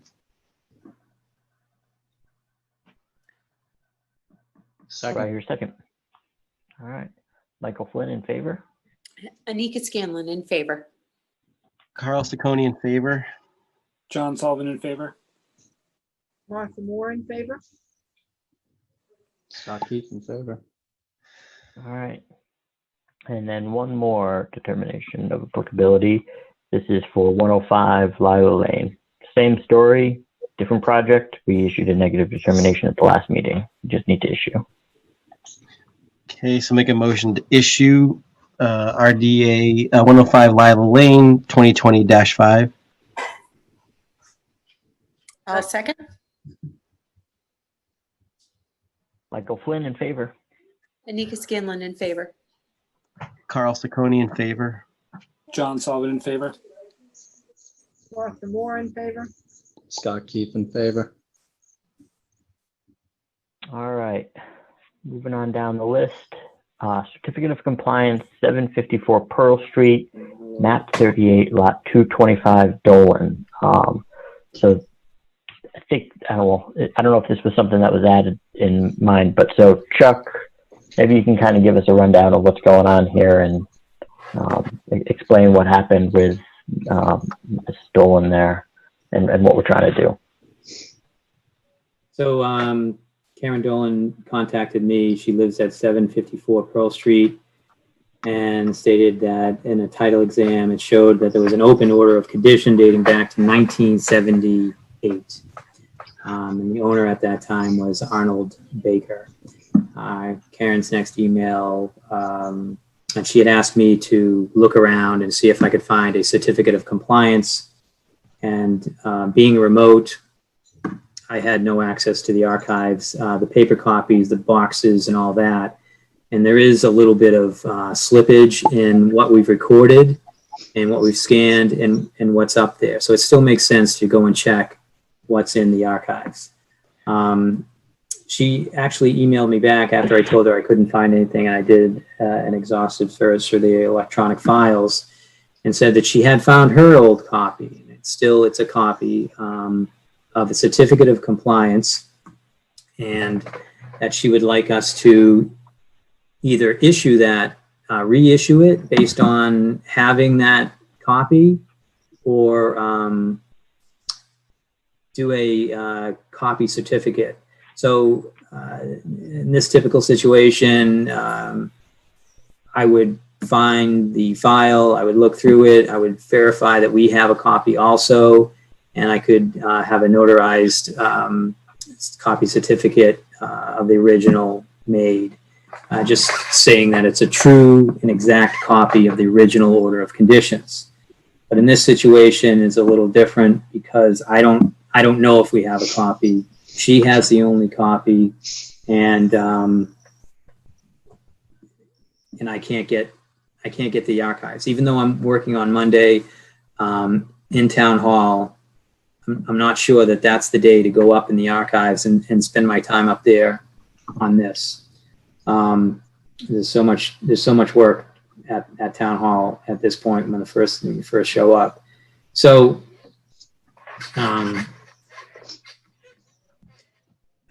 I think the Conservation Commission has two options: to hold off until I can look through those boxes and verify that we have a copy, and then we could do the copy certificate, and that would be notarized, and the Registry of Deeds accepts that, and that would end this situation.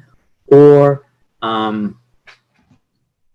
Karen could submit a new request, Form 8A, and you would have to have this verified by a professional saying that they have reviewed the order of conditions, they have been to the site, they are going to verify that the work that was supposed to be done is done, and the commission could move forward.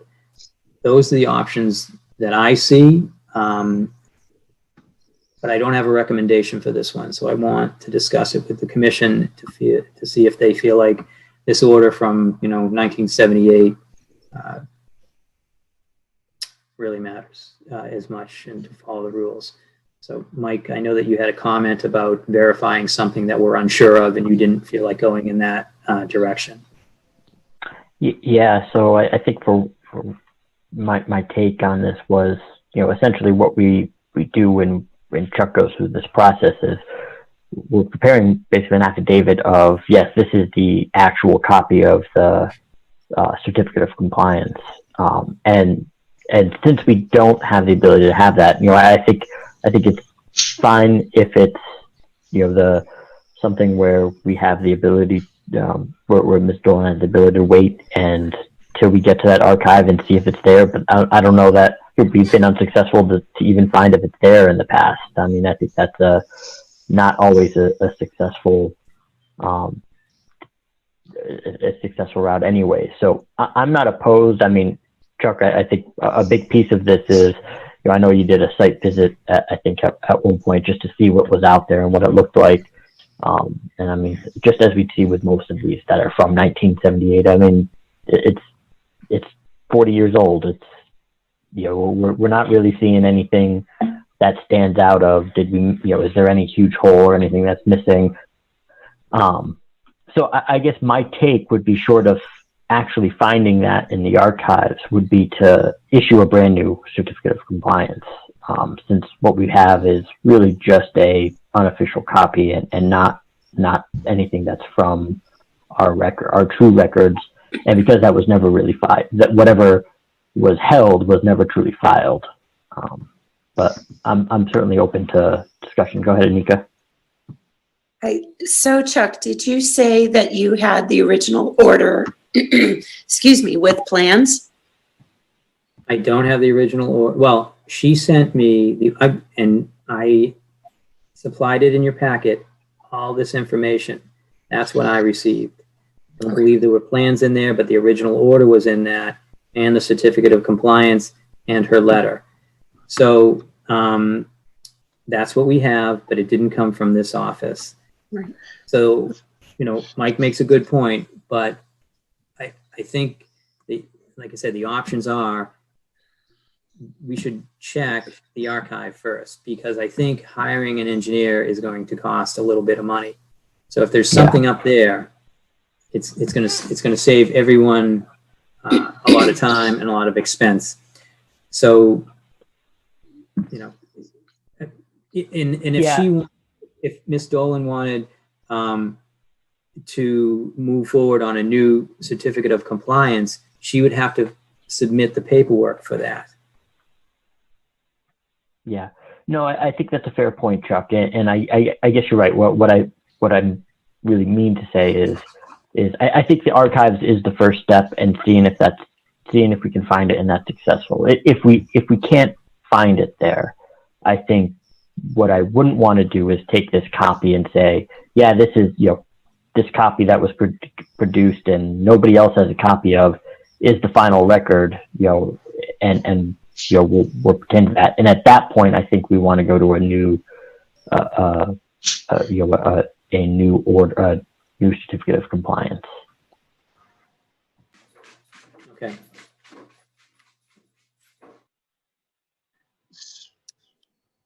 Go ahead, Martha. Does this, if we don't find anything in the archives, this is also our only copy of the order of conditions? So then if we make a new certificate of compliance, we're trusting what the order of conditions was. And then we're having to look to see if it meets those conditions that are listed on the paper that she was able to find.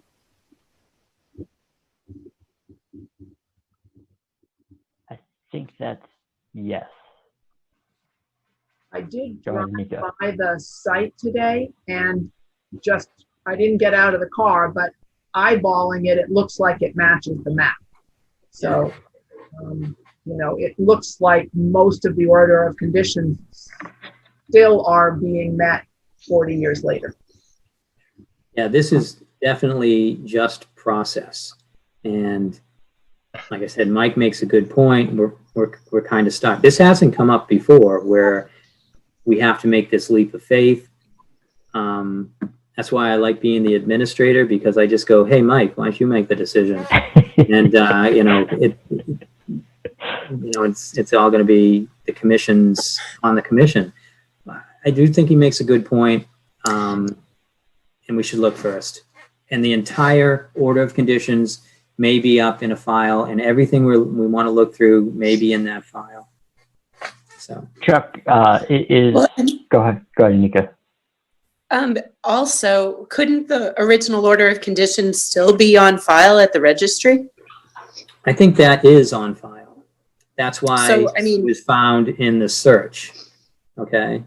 But it's not closed out, and they haven't found the certificate of compliance. So they would never contact us if the order of conditions was never recorded. Yeah. So we have an order of conditions that is tied to the registry of deeds, but we don't have a certificate of compliance that's tied to the registry of deeds. So the order of conditions, we have a comfort level of what was provided and what created. What we don't have is that certificate of compliance and where that came from and where it got lost. So wait, so if we know that is the order of conditions that is from the registry, then why don't we just go through the process of using that to move forward with a certificate of compliance based on that old order today? That process needs the applicant to Engineer. file. Yeah. It needs Okay. the applicant to So file Form there may be 8A. some cost to the applicant associated letter. with that. But There was a couple of things that she didn't want to do. She said she couldn't verify that. If you look at the application, the 8A that's in there, she didn't check off that she can verify that the work was done in compliance with the order of conditions. So she doesn't want to take that responsibility. Someone has to, and that could be the engineer. Cool. Okay. It's incomplete. So I think, Chuck, is she in, a lot of times when this comes up, somebody's in, it's like the 11th hour of a closing. Is she in any type of situation as that, or is this something that she's just trying to resolve? I think it's the latter. I'm not aware of a closing. Yeah. So I think, my suggestion would be let's take the effort to take a look at the archive and see if we can find it. If we can find it, everything's resolved. And I think this is an easy process. If not, I think my recommendation would be that we go through the process of a new certificate of compliance rather than that copy. But maybe that's something we can deal with if you have a chance to look at the order, look at the archives between now and the maybe next Monday. We'll see. Yeah. Yeah. Okay. Anything else, guys? So what would we issue tonight then, Mike? Continue that? Or? I think Chuck has a direction. I think, what we were just looking for is, did anybody have any issues or thoughts on, whether there was a better path to go down? Right. What action? Okay. Yep. All right. Tree policy discussion. So last meeting, we talked about the DPW tree policy that was prepared between Chuck, Julie Mencier, the DPW, and we went through a version of that. We had gotten, everybody kind of went through it and provided comments where there was.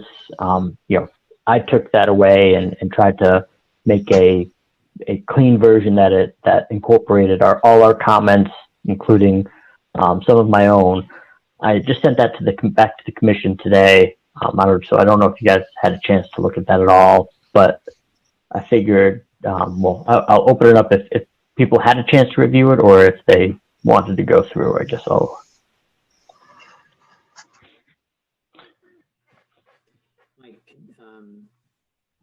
you want me to share screens, Chuck? Well, Yeah. so you know that the laptop I have doesn't have a license for Microsoft Word, and so this doesn't come up on my computer, so I appreciate you sharing it. Can you guys see that? The town couldn't All right, afford. so I opened up the track changes version of this. I sent around a clean version, just to, I think I had to go back and put the track changes in. Mike, before we get started, could you just make that a little bit bigger so it's easier to read? How's that? That's pretty good. I don't think anyone have a problem with that.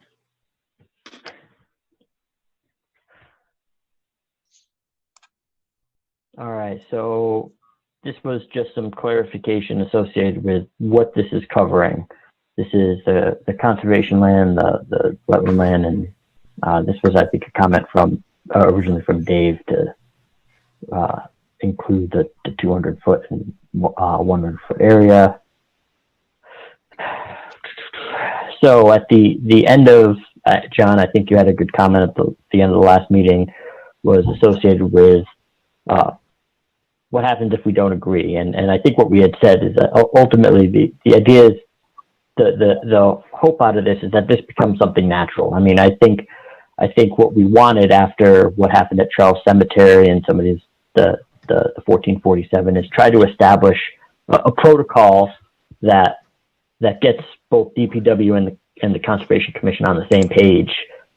But you know, the hope is that 5 years from now, nobody needs this piece of paper because it's just everybody understands and it's in our mind. But so ultimately, I think what we wanted to make sure we added here, as far as if there is an agreement or disagreement, that that for non-emergency situations, for work within the 100-foot buffer, that approval needs to come from either Chuck or the commission if it needs to be brought up to the, you know, if it's something to a level that it needs to be brought before us, before any work can start.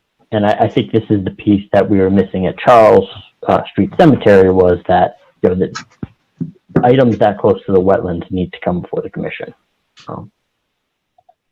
So gotcha. Mike, let's do this in a way that each section, the commission stays on section 2 and is okay with section 2, and then move to section 3. Because I like that. We don't want to jump around. And so if anyone has any comments on section 2, this is non-emergency. So you have to think of 2 through the end of the page always talks about a tree that's not next to the road, that's in the woods or on the edge of someone's property, that's in the buffer zone, the riverfront, you know, our jurisdictional areas, or land like Millet in the future, or the other side of Millet, Psalms land, that belongs to the Conservation Commission through a deed. So in those situations, it's the conservation's in care and custody, and that was given us to by the select board to have say over maintenance. So in these situations, when it's not an emergency, this says the approval comes from the Conservation Commission before work can start.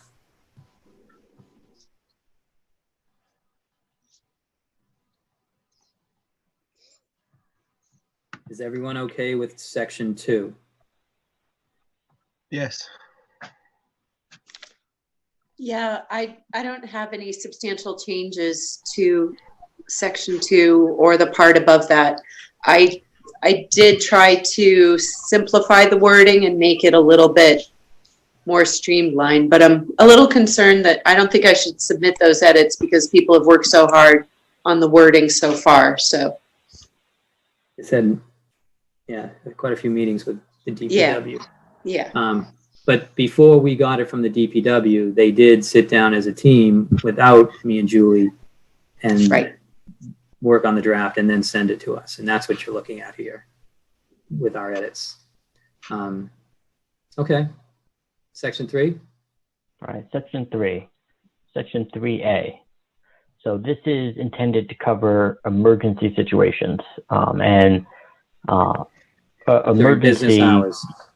during 3A is during business hours. I think one of the things that we want to highlight with emergency is, the same thing with our emergency permits is the expectation is that everything is not an emergency.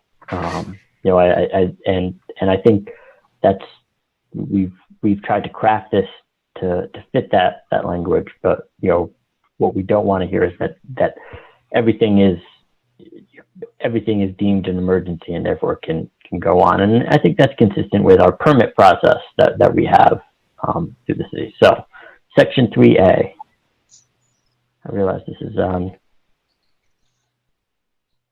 2 pages. 3.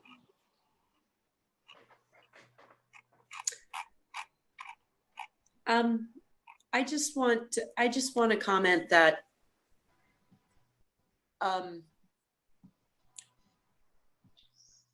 the wording in 3A, and this is kind of part of my comment above that, is the wording in every situation completely repeats the jurisdictional buffer zone areas and all the places conservation has jurisdiction. And I mean, this is my opinion, but I'll just throw it out there. I think it might be helpful to just line that up front at the beginning of the document. And therefore, when you get to 3A, you can just start talking about, you already know the areas that are defined because we defined it first. And in 3A, we can just say, here's the protocol during business hours, instead of rehashing the wetland, the 200 front riverfront, the 100-foot buffer zone. Because you can accidentally miss maybe the word wetland in one of these. And it would just by repetition, but missing an edit, and we could miss protections. That's just something. Okay, I'm gonna zip now. I'm gonna mute. There's only 9, and I think you guys had this for 2 meetings, and I think a little bit of wordsmithing is okay, but live at a meeting is, if it's essentially said, I think there's 9 of these things, and I think that we've made sure that it says riverfront and all that through each one of them. And if it doesn't, I think it's not it is another department in town, and we could make a change if something like so egregious. Chuck, the only thing I would add too is there's an aspect of this, Anika, that each one of these items could almost stand alone from a review standpoint. When you're going through this, somebody may not sit there and say, what do I do now from the emergency, in an emergency situation, and say, well, what does that mean again? And I think that it allows this section to stand. This is an emergency. It's during business hours. What do I do? So that's a good point, Mike. Let's get, what's the meat in this one? So it looks like right there, just before you flip the page, it says the tree warden shall notify the conservation administrator by phone or text, which I would need to check that, because I was under the opinion he doesn't want to text. Message no later, and then flip the page. Then the next business day after the findings is made. The tree warden should have full authority to eliminate the risk. And then we get into some more changes.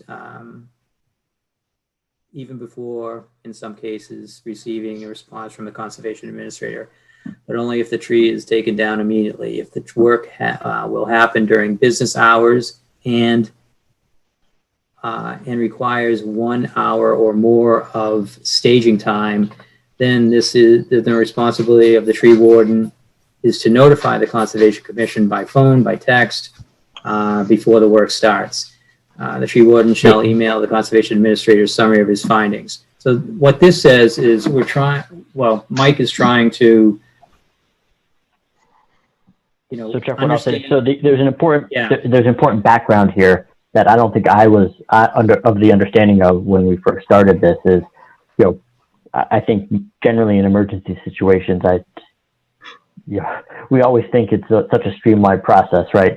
Oh, it's an emergency, the street's coming down, somebody comes out right away and does it. The reality is that most situations, what happens is it gets put on a list and, a day or two may go by, or maybe more before it actually gets taken care of, if it's deemed a hazard. And so what we don't want to happen is that the language in this sets up the fact that it was deemed a hazard and we're still not notified until 3 weeks later when it actually comes down, and then we receive a report. So this allows for, look, if it's something that it is a just streamlined continuous process, look, we don't want to hold that up. But if there's going to be the typical process, which is it gets onto a list, there may be some significant time before work actually occurs, that it still allows Chuck the ability, or the commission the ability to understand what's going on and what has to be done. It gives the ability to have some review. And remember, A is during business hours. And I think we don't always know that it happens the next couple of days. We're just telling or putting it in this document that if that is the case, where it is a hazard, it has to go to the top of the list, and people will be out there tomorrow morning to take it down. There's an opportunity to check it out right there by the Conservation Commission or the administrator. Go ahead, Anika. Quick question. Do we want to add to that last sentence at the end of the paragraph to say, when the tree warden shall email the administrator? I think it's in there.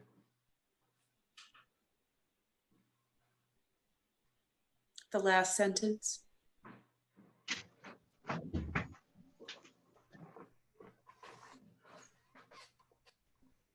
Right there between the two pages.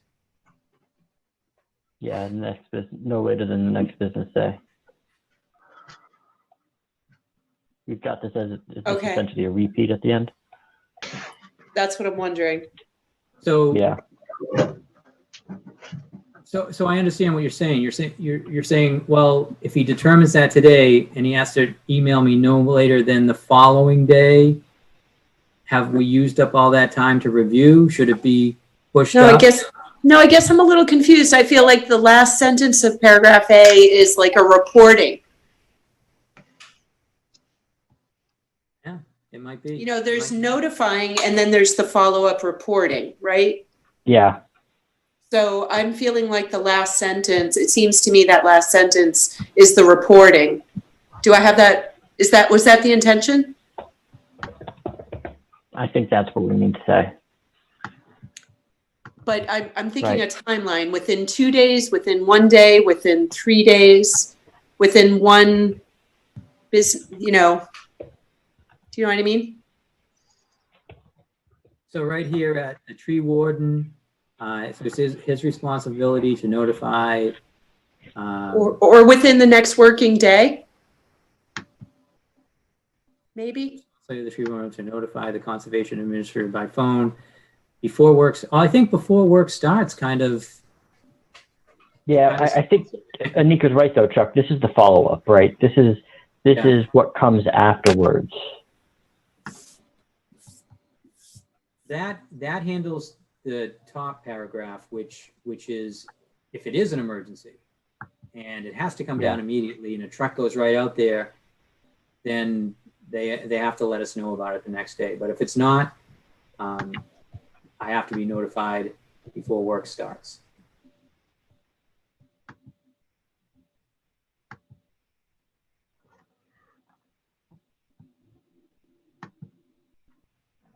So how about this? Because I see your point, Nika.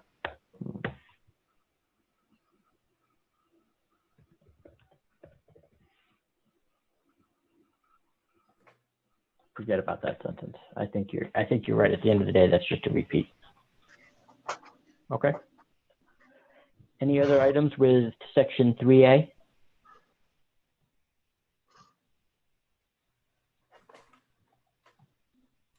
Okay, 3B.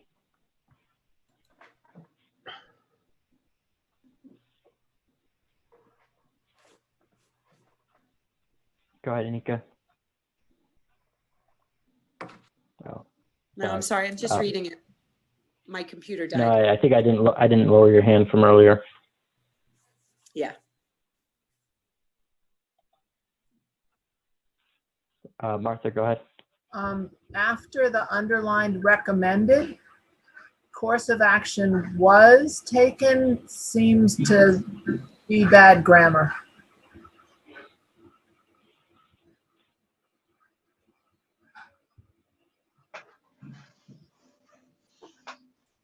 Maybe just get rid of was taken and just leave recommended course of action. Yep, I agree.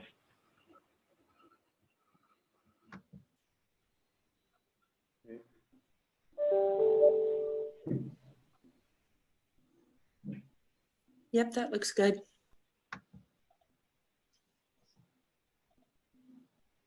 Okay. Section 4.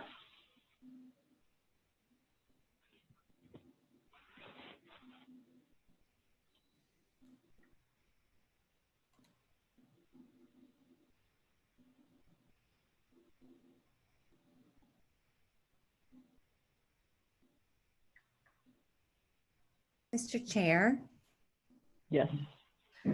I just need to jump off. This is turning into a select board meeting. I very much appreciate all the hard work you guys are doing on this, and I look forward to seeing the results of this very soon. Thank you very much, Karen. We appreciate you coming. I think it was great to have you here. My pleasure. Reach out to us and to me specifically if we can do something for you guys. And thanks for the heads up on the warrant article. Take care. We appreciate it. Thanks.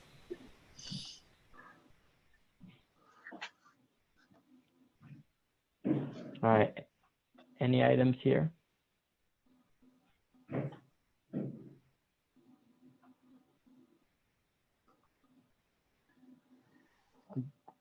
Seems to read well to me, Mike. I don't know. Okay. We got better as it went along. Section 5.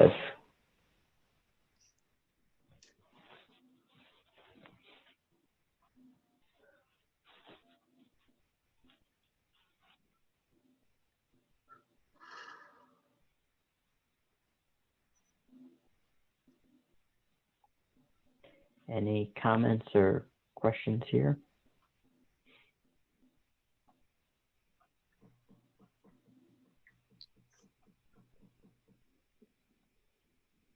No. Okay. Moving on to section 6. When a private tree falls on town property. Read the first part there.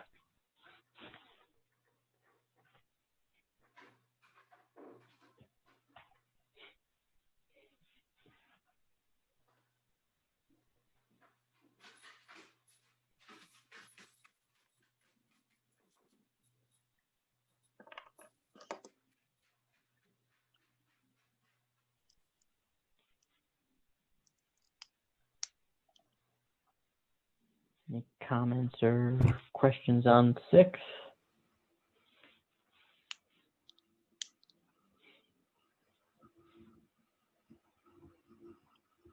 Do you mind going back up to 5 for a minute? Yeah. So,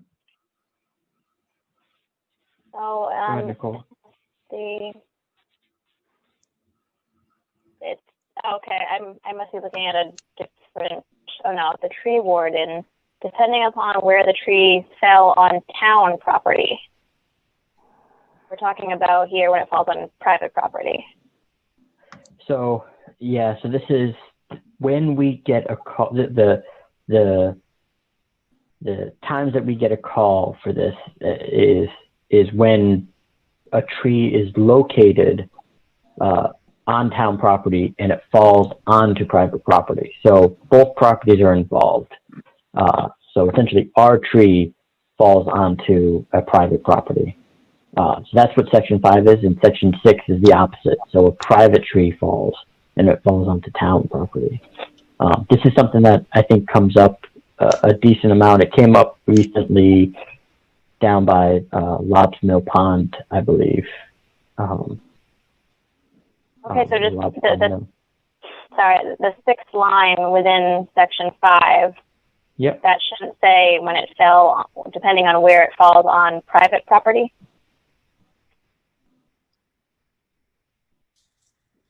As opposed to town property?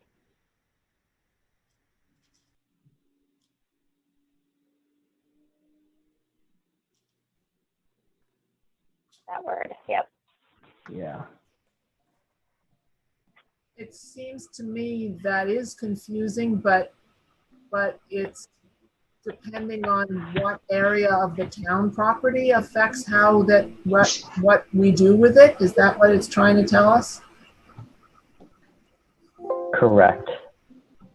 So, And I think at the end of the day, I don't know that, I think we've clear, if that's adding to the confusion, I mean, let's take that piece out. But what happens in general, Nicole, is my understanding is they take out the piece that falls on private property, and then don't, because we can't just leave it.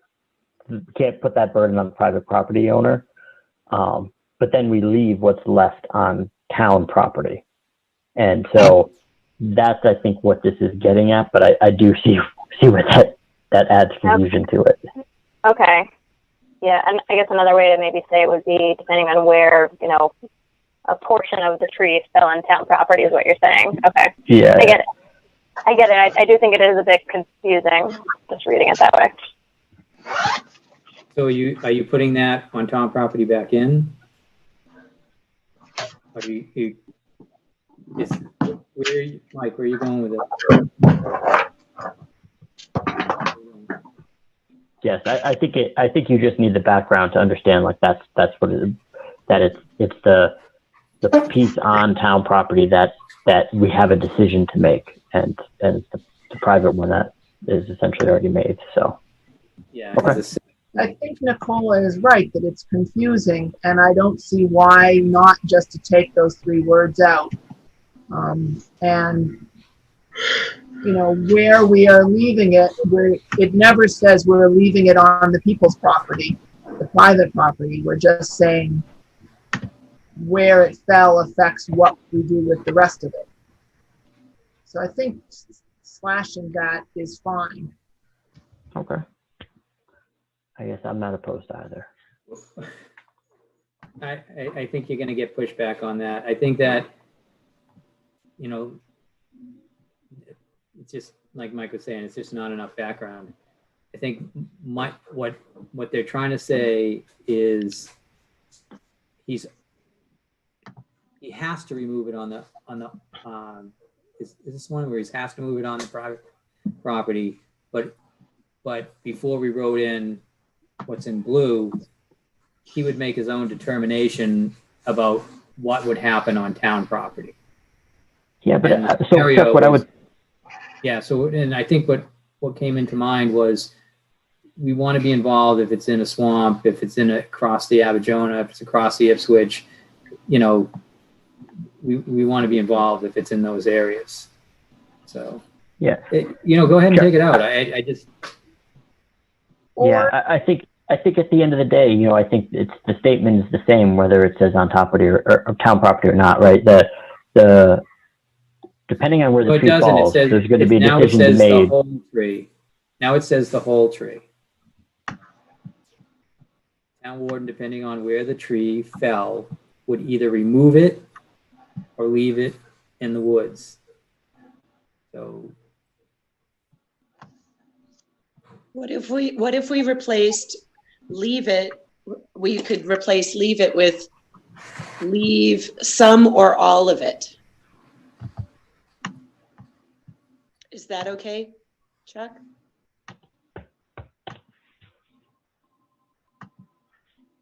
I mean, you could add a sentence saying, no tree shall be left as an obstruction to a waterway.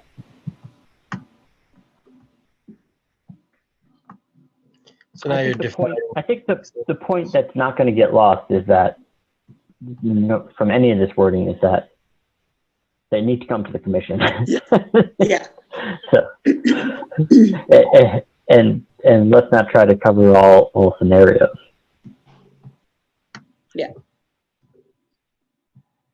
I was going to make a Dave joke and ask if we were going to add a number saying, what happens if a tree falls and no one's around? Somebody has to fill it in, Anika. Somebody has to hear it. Yeah, call Dave. All right. Do we feel like that covers it here?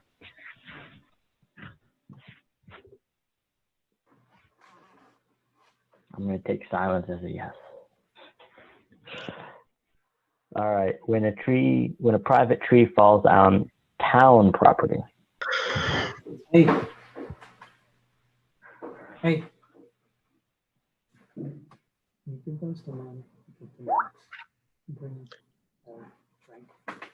All right. Any items on this?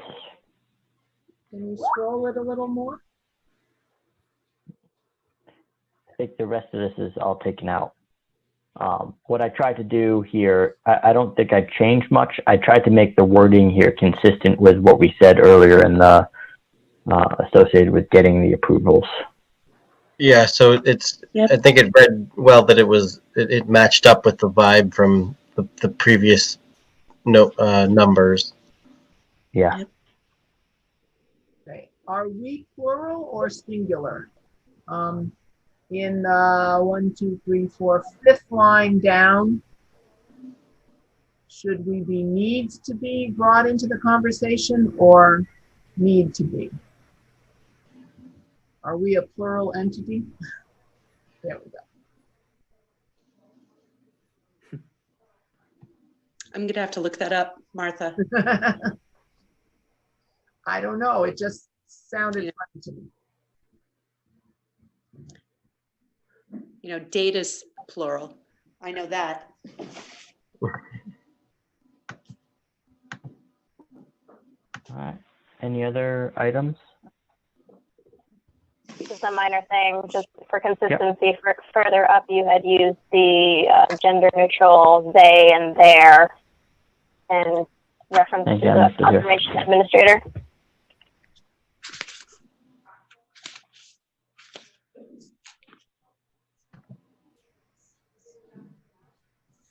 Anywhere else? Next one down also has We needs. have action if he, yeah, right there. Thank you. All right, number 7.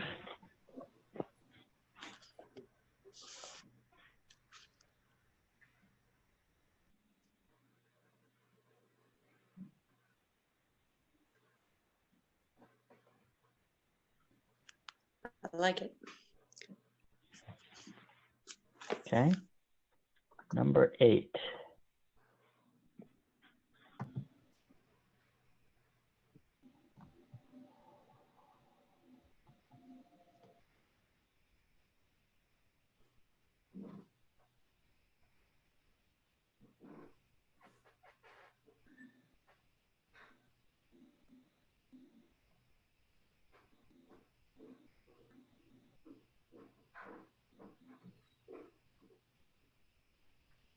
I like that too.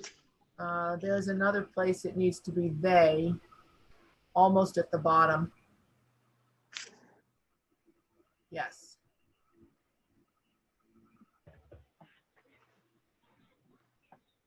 So commission is singular.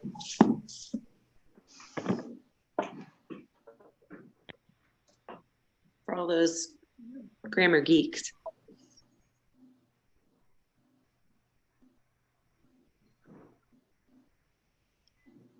All right. And so 9,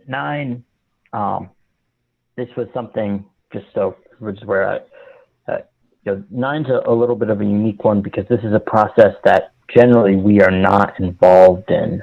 But what happens for those, I don't know if you guys are aware of the See Click Fix, go to the town webpage and you have an issue like a stoplight is out or there's a big giant pothole or anything, you can go to See Quick Fix. It directs it to the correct department, and they're supposed to review and provide some sort of response. Chuck can kind of give some detail, but sometimes trees come into this and it's not clear whether that's supposed to go to the tree warden or whether it's supposed to go to conservation or which one's involved. And so what this tries to, and who makes the decision, what this step tries to do is make it clear that both are supposed to agree before a decision is made within See Quick Fix. See Quick Fix has apparently an internal communication so that the town departments can communicate between each other to say, this is what I think we should do, before they actually provide some sort of solution to the resident. Mike, I have a question. Yeah. I'm fine with this. The only thing I think we might want to change is the and/or. That's about 2/3 of the way down, because what that sentence is saying that the tree warden doesn't have to involve the Conservation Commission or the administrator. You could say and, but I would take out the or.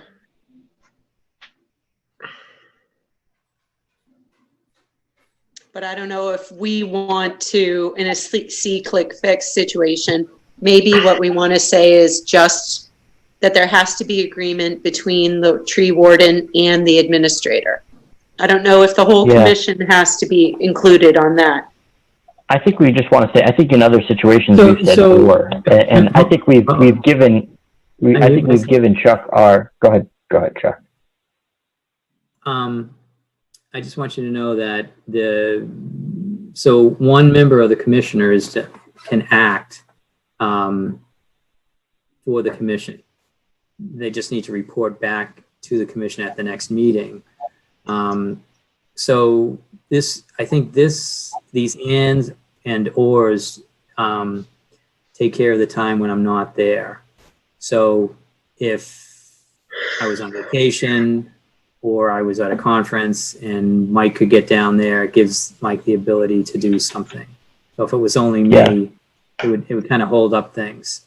So I think that's why. I think we just say or there, right? What's that? I think if we just say or, right? I mean, the idea is that, Chuck, in any of these situations, we've given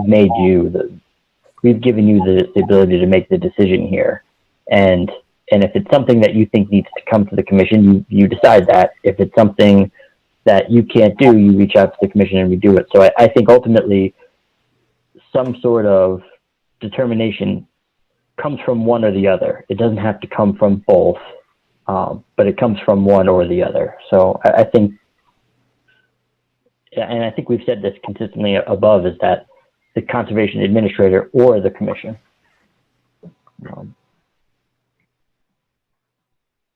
But maybe you could say the tree warden and conservation administrator or conservation commission. I mean, I'm trying to think, if you say or, it means that any one of those three parties could make that decision, and it kind of makes it vague.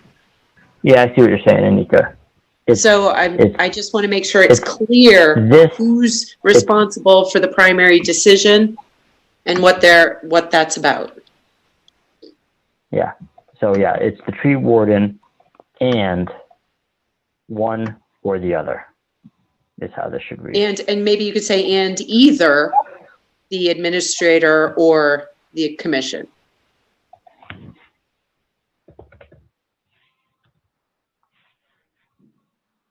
And members of the commission have access to the internal comment feature of See Click Fix? That's a good question. We don't, but in a case like that, what would happen is, even in the scenario where Chuck reached out to us, so that there's cases where like this, generally there may be times when we've gotten that and Chuck forwards us the information through email. And so at that point, that would turn into communication between us, and if it were the commission, it would turn into a direct communication between us and whether it's probably Jane Kinsella or Chris Cole at the DPW, and say, look, this is what we found, this is what needs to be taken. So it may not go through that internal comment feature, but the idea would still remain is that the comments remain internal versus a public, a public response.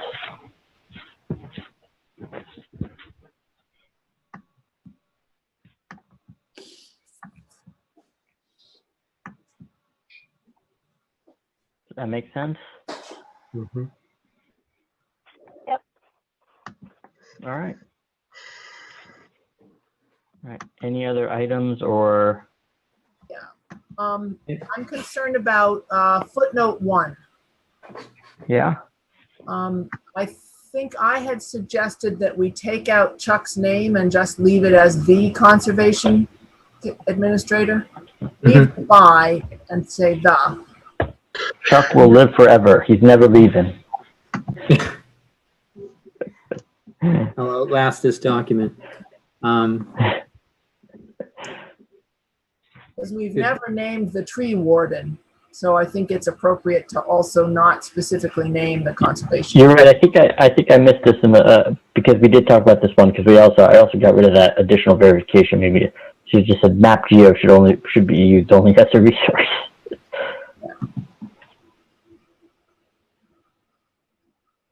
Yeah, I was confused because in my version that you emailed out that called it the final version, that correction was made, and then in this version, that correction is not made. So a different additional verification may be needed. You don't. I know that you're repeating yourself, but we're saying at the end of the day, Chuck, we're saying it's only determined by you, like that if you feel that the map geo is enough, then that's fine. But at the end of the day, right, the cautionary tale here is they can't just look at map geo and say, oh, this is in a wetland, or oh, it's not near here. Okay.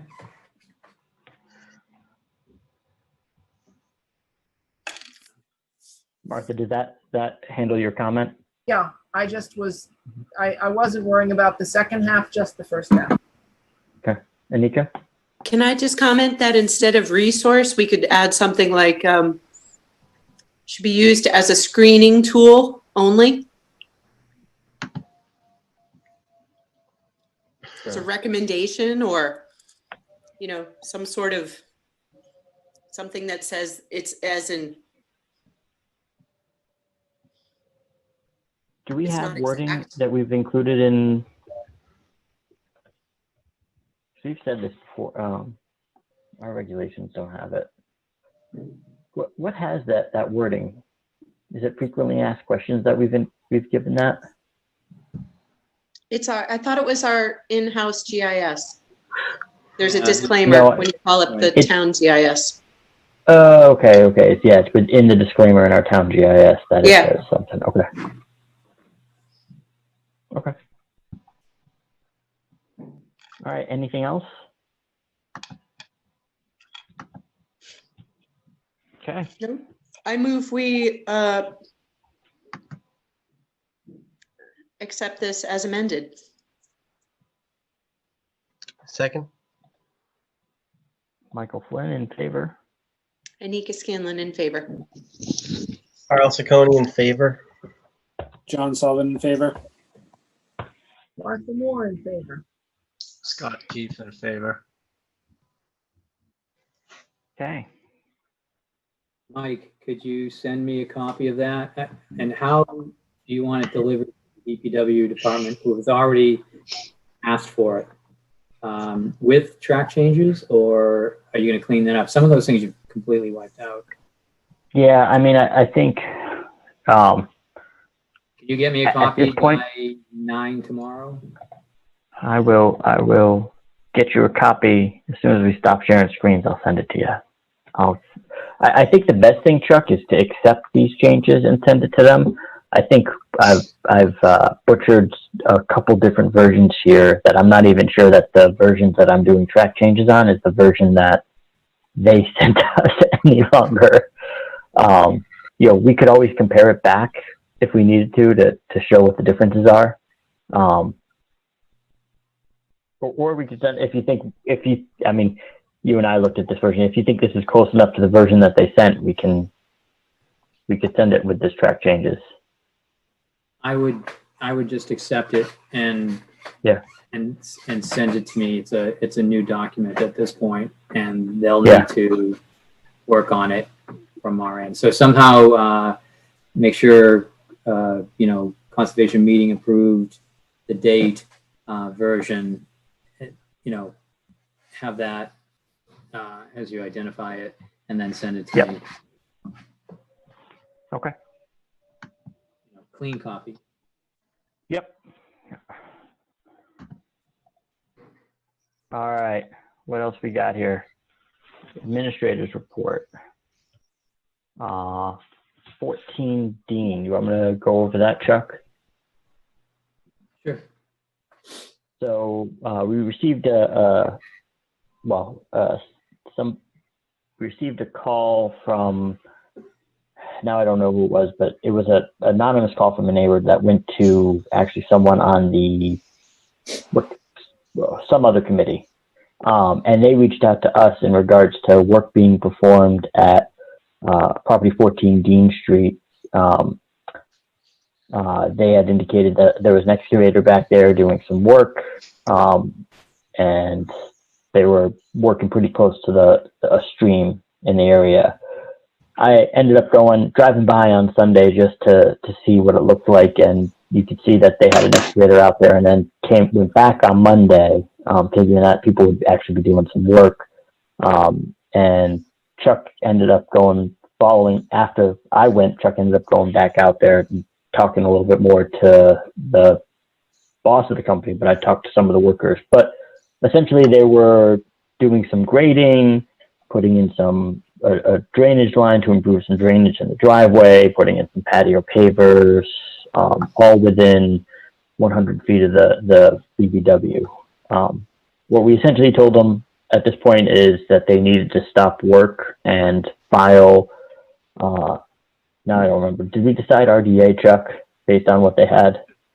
We wanted, at the point that we were there, they had some very rough grading, although it was 2 foot deep, and they did a little bit of clearing, and they were cutting in a driveway drain into the existing drainage. It was really rough.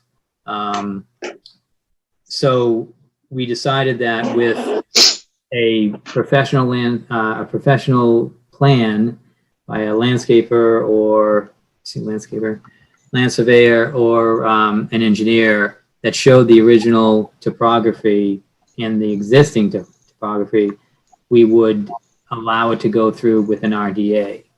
I just sent something to Mike, and he'll probably put it up, and I'm going to send the original picture also. So in the time Mike and me got there, it looks like a lot of work got done, if you ask me. So I was wondering how we're going to see these original work.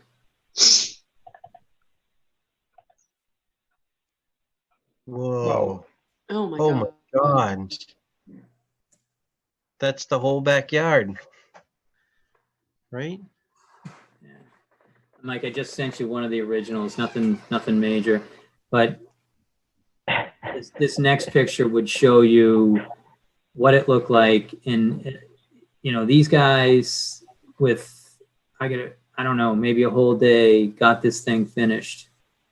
And, it was pretty clear, that I wanted to talk to Mike and get back to this guy. And he's like, yeah, we'll just put the erosion control in. And, but, they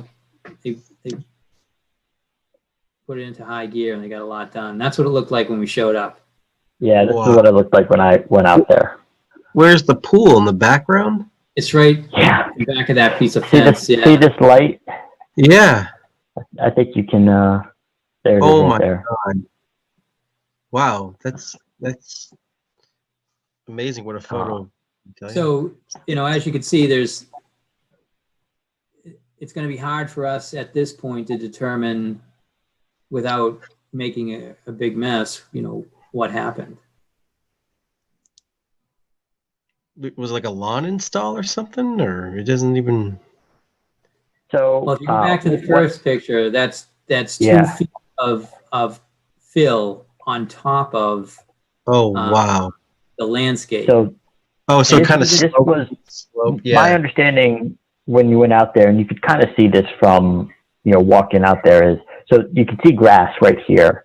Yeah. So it And was, I- it was what low. happened Yeah. is the slope just drops off, and what So they Mike, is that Yeah. the before picture?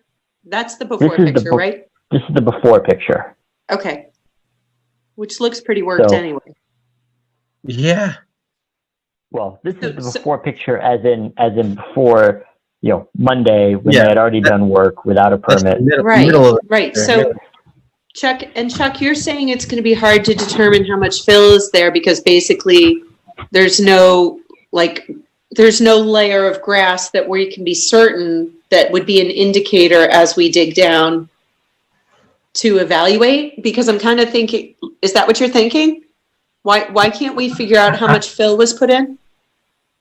No, what I'm saying is that it's finished.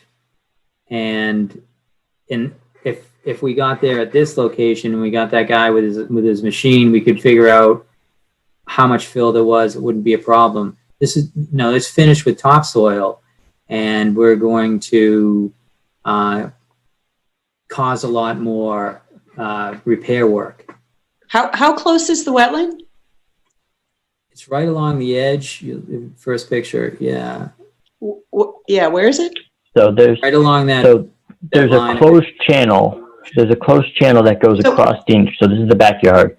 It's closed channel. So through Chuck, Dean this is Street, and then it's- essentially filling, this is unpermitted filling of the buffer zone, almost up to the wetland limit. How is this not different from what happened over by REI? The backside of Zero Haverhill Street. Why aren't we issuing an enforcement order?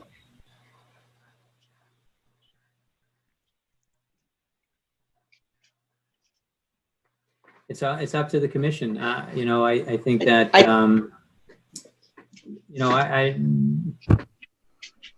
I think that it.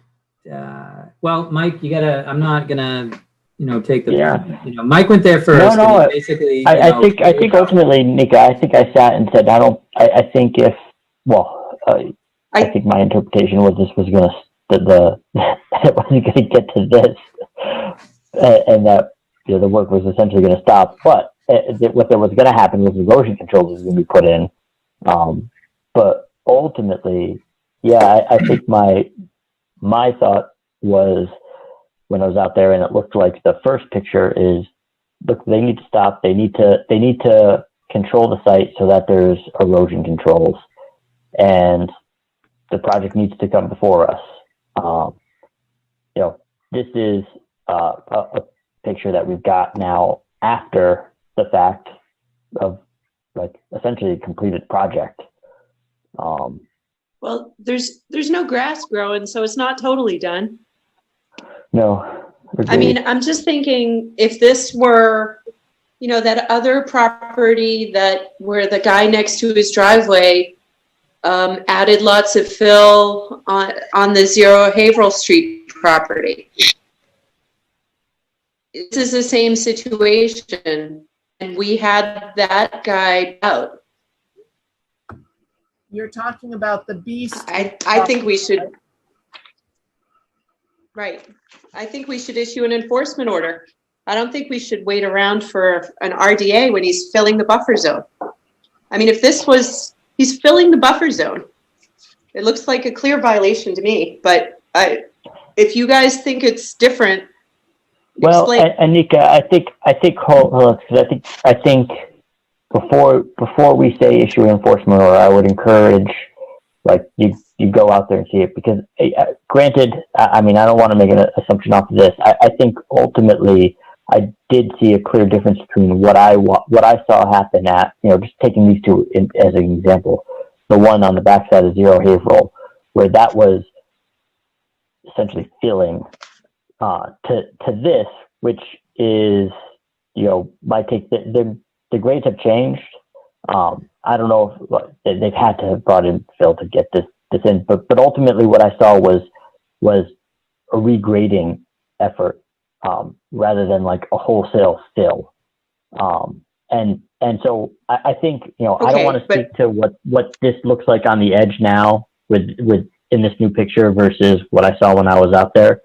But, my take when I was out there was a big difference between this and that other one. And so I don't think I would just say, based off of this picture, we should be saying we need to issue an enforcement order. I think if Did they have a if we permit for get the pool? the pool already, I believe the pool already existed. Pool That's is a, existing. yeah. So, So the patio that they were this is what the patio that they were commission's putting up in against. is in this area and this area. What I will say, Anika, is, like, ultimately this is exactly what we don't want to happen. And I think, this property owner has two neighbors that recently had to come before us. I know one didn't love the commission, the Concom process. And so I think from an enforcement order standpoint, I'm not opposed to that net per se, because I think this is the type of stuff that we need to avoid happening, particularly when it at the end of the day kept on happening, and it looks like this now. I do think that I wouldn't recommend issuing an enforcement order without seeing what the condition is today, with what this looks like.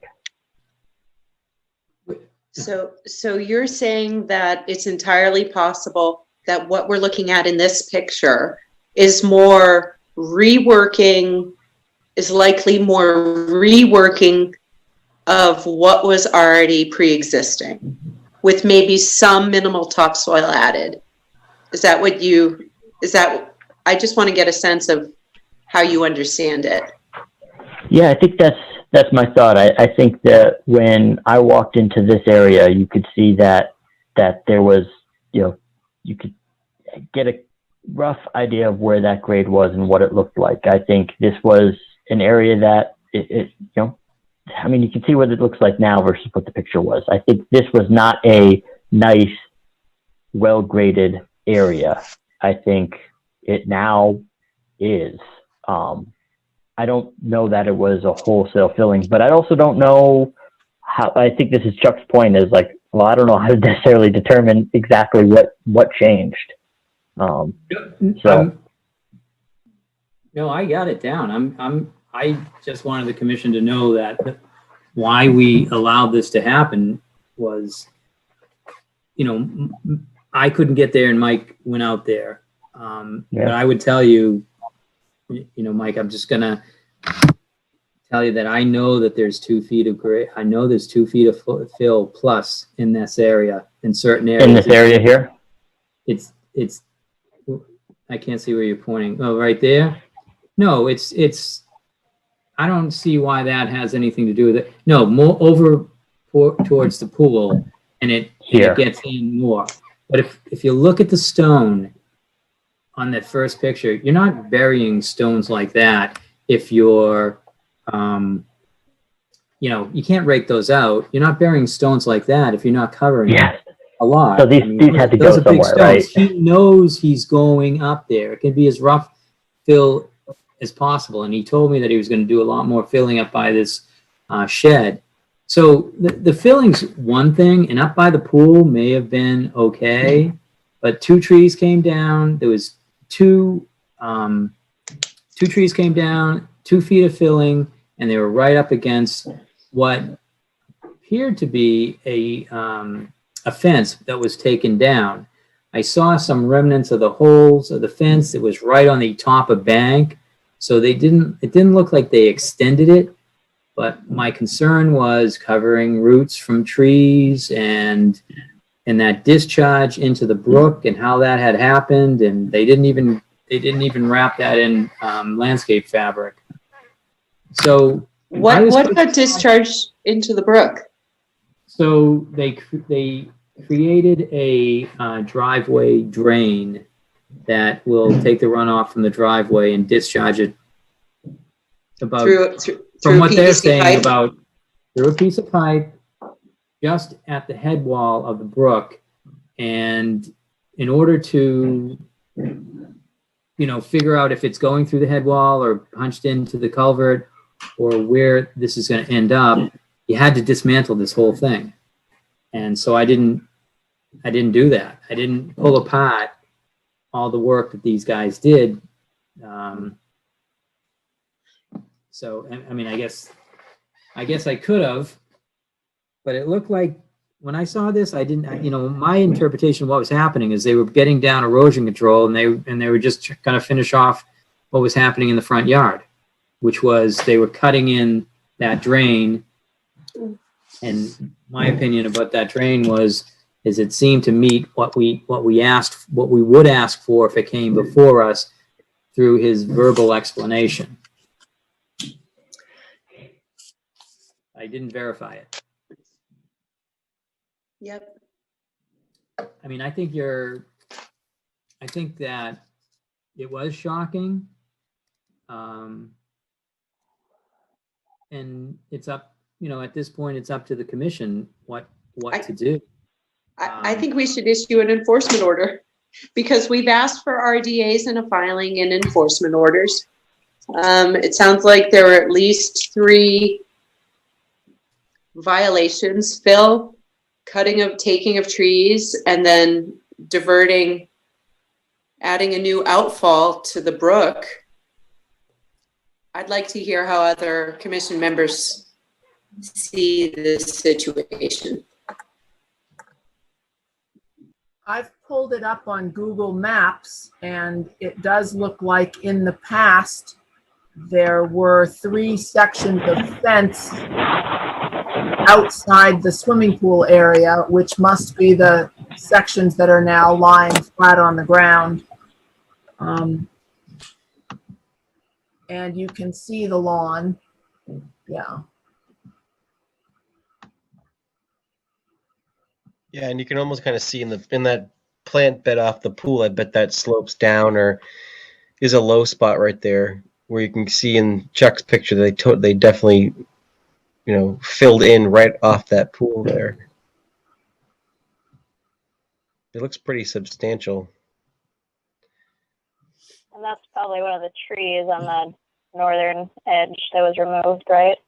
Mm-hmm. Yes, this must be the tree. Well, he said they were more towards the back of the property. Yeah, right there where the cursor is.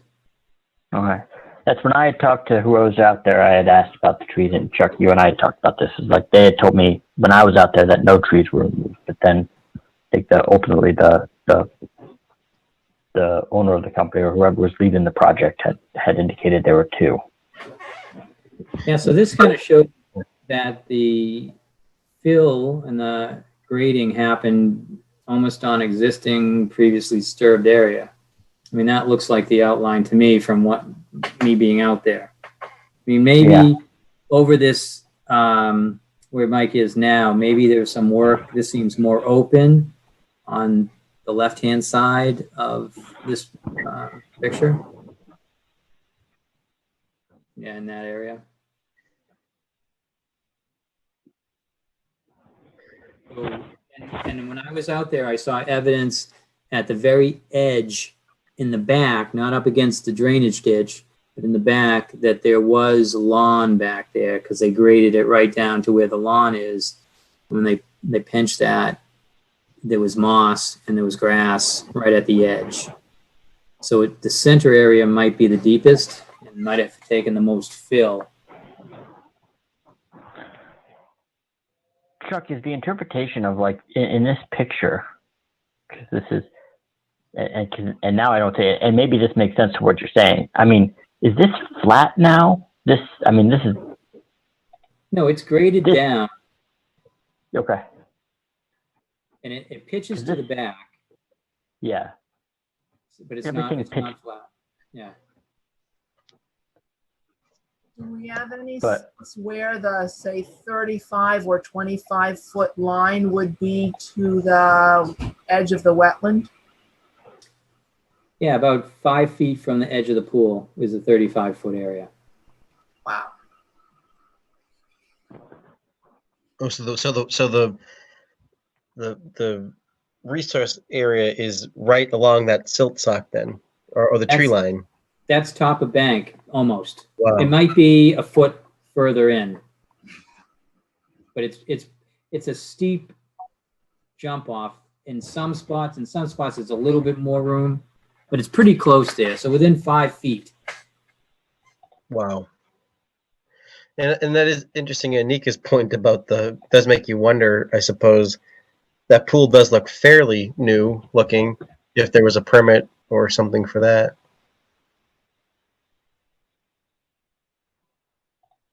Oh, yes, it's right along, right at the tree line. Because So you also, can see- Carl, if there was a permit, we would have that on file. Yeah, and it doesn't look very old. I almost wonder if you guys may have even remembered it, something. I don't it's not- remember that. It doesn't show up in this GIS map. They show the shape of the house, but not the pool in back. Right. Well, you can go to themes and go to Yeah. So I don't know how to hide you guys. Is my problem.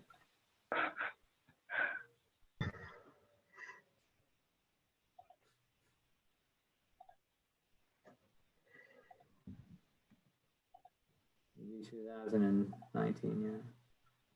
There you go. 2015 it existed.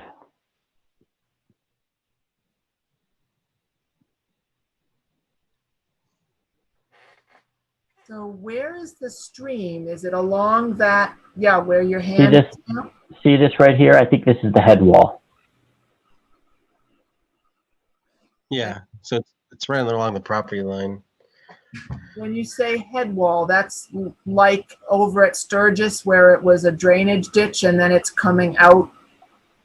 Correct. So it's a closed channel through this area across the street, and in this beginning part of it, and then it's an open channel. So there's a head wall, and then it's a ditch. So this is a culvert in this area, and then it opens up. And then all that brown area on the right side of the picture, is that wetland?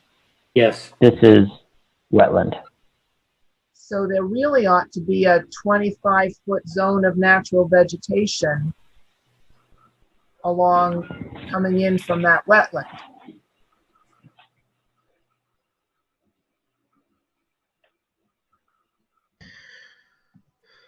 What was the 14 Dean Road? I want to go there and see it.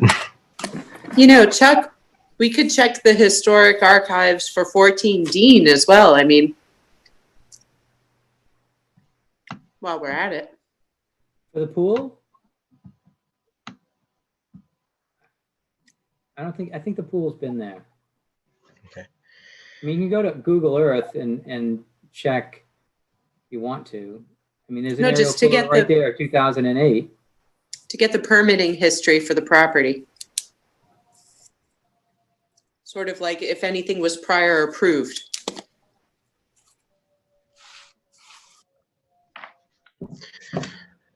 So do we, Mike, or I guess Anika, do we make a decision now for enforcement? Should we take a look, or what should we do? Does square footage come into account, Chuck, with things like this? I mean, There's a spot on the enforcement order for how much disturbance we're talking about. Yeah. So. Because it's probably 5,000 or 6,000 square feet, right, or something. I mean, so yeah, I don't know. I'm not with the How big's the lot? What did Mike just had it up? What did you have, Mike? 14, 40? It's almost an acre. Is it an acre? No, it's a little more than a half acre. About half an acre. Oh, I thought it said 46,000. More than a half acre. No, this is 6.1? 46-134. Oh, sorry. Okay. It says Oh, 6.1. 46. Okay. Yeah. All right.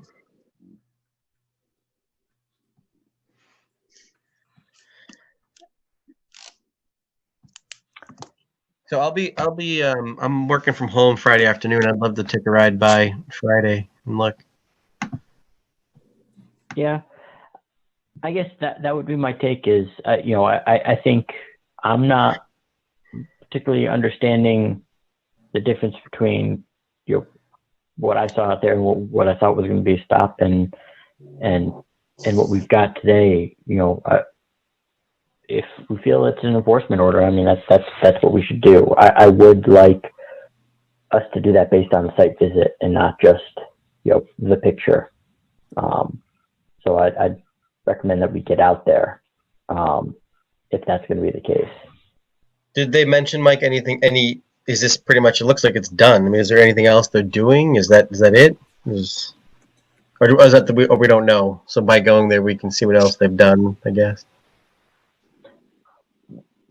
Yeah, it's a good question. So, I mean, they had, I think what I was saying before is they had like patio going in, and you can kind of see it right here. I think this was like a mulch area previously or grass area. They had patio going in right here and patio going in right in this area. Have they stopped work? It doesn't seem like they've stopped work. So the owner sent me an email saying that they put down the erosion control and they've left the job, but they left it at, and he sent me these pictures. And I told him I wanted to, if I wanted to see the surveyed plan with, topography. It's going to be hard to get those. I'm not sure. I mean, I haven't heard from the homeowners. I mean, it happened, 2 days ago? They were fully aware of it. We've only got word from the contractor. So, no contact at all. So I'm not sure where we're at. I could live with this if this was at my house. I would be like, I'll wait on the fence. So I'm not sure, if after seeing this, I Anika, we need to get some reaction from the homeowners.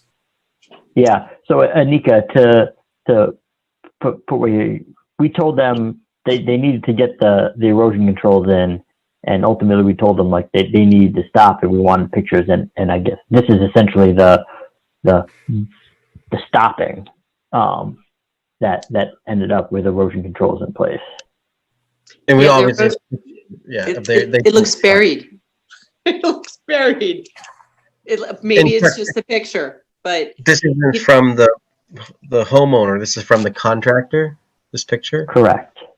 So the homeowner has still not even reacted to this yet. In regards to enforcement orders, I mean, we already know that there was work done, filling work, earthwork, trees taken without a permit. I mean, that alone, I think, is grounds for an enforcement order. But if you guys want to wait until you see it, I don't know what seeing it will do. And they didn't stop either, obviously. To me, that's about finished work as you could be. That new picture. It's ready for seed. Oh yeah, ready that's like hydro seed. That would be punch list and out the door if that was me. So, yeah. So, I think we should issue an enforcement order, but I'll make that motion. I'll second that. Yeah. Okay. Does anyone have time to or whatever? Anyway, I'll try to go on Friday and take a look. I could go with you. I'm free on Friday. Okay, yeah, maybe afternoon is best for me, but Okay. I'm wondering, did they get the erosion control down before that huge thunderstorm Sunday afternoon? yeah, because that No. must have all. No. So when I went there on Monday, there were no erosion controls, and that was the big concern.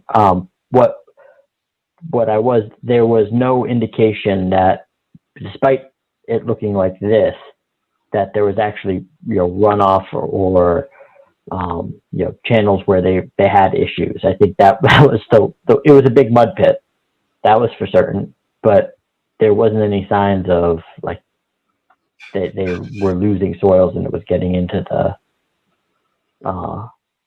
the stream there. So yeah, I mean, we have motion. I guess I'm not opposed to that if the rest of the commission is on board with it. So I guess we'll call that. I don't think I've heard anything else. We'll call it to vote. I'll say I'm in favor of that if that's because that's what I think I'm hearing from everybody else. So Mike Flynn in favor. Anika Scanlon in favor. Carl Sacconi in favor. John Sullivan in favor. Martha Moore in favor.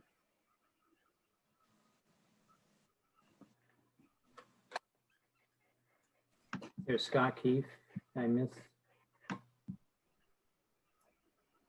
think we lost Scott. Can we go to the full view?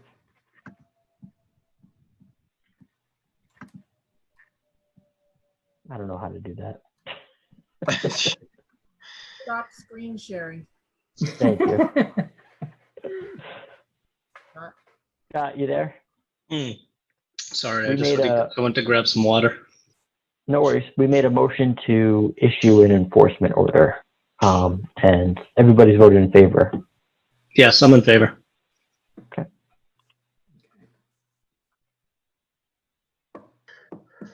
All right. All right. Did we get minutes? I don't think I reviewed them if we did. I reviewed the minutes. Somebody can tell me the dates. I'll make a motion. I have one correction to make. Should that be before or after the motion? Before. Before.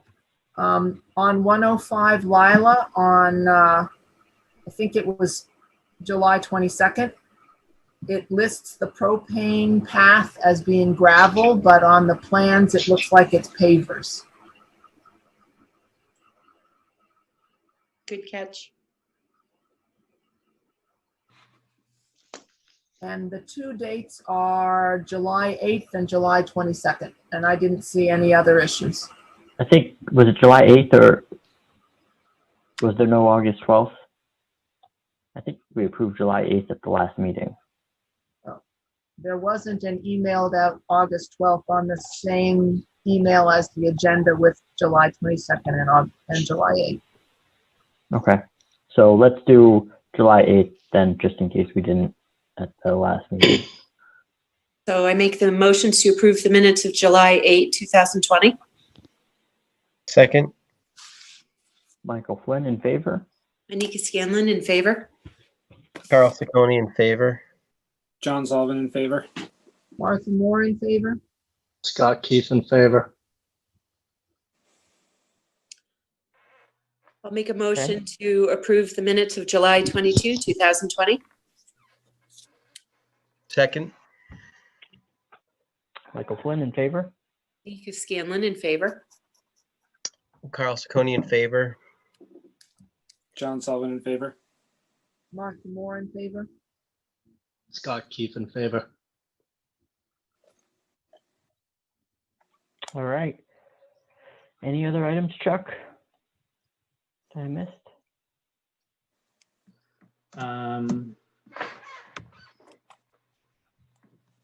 Has anything happened with the no dumping signs? Yes. The bike signs are up and we'll let Carl tell us about those beautiful dumping signs. So Carl, if you want to do it, or I Yeah, can do it. Picked up the signs. It's Mike Finch, right? Is his name Mike Finch? Will Finch. Oh, sorry, Will Finch. Picked up the no biking signs, and then I delivered 2 signs to DPW for Longfellow Road. And I'm not quite sure what ended up happening, but they did go in. I thought they looked good. Chuck sent a map with identifying roughly where they should go, and then what happened, Chuck? People didn't think they was in the right spot, or?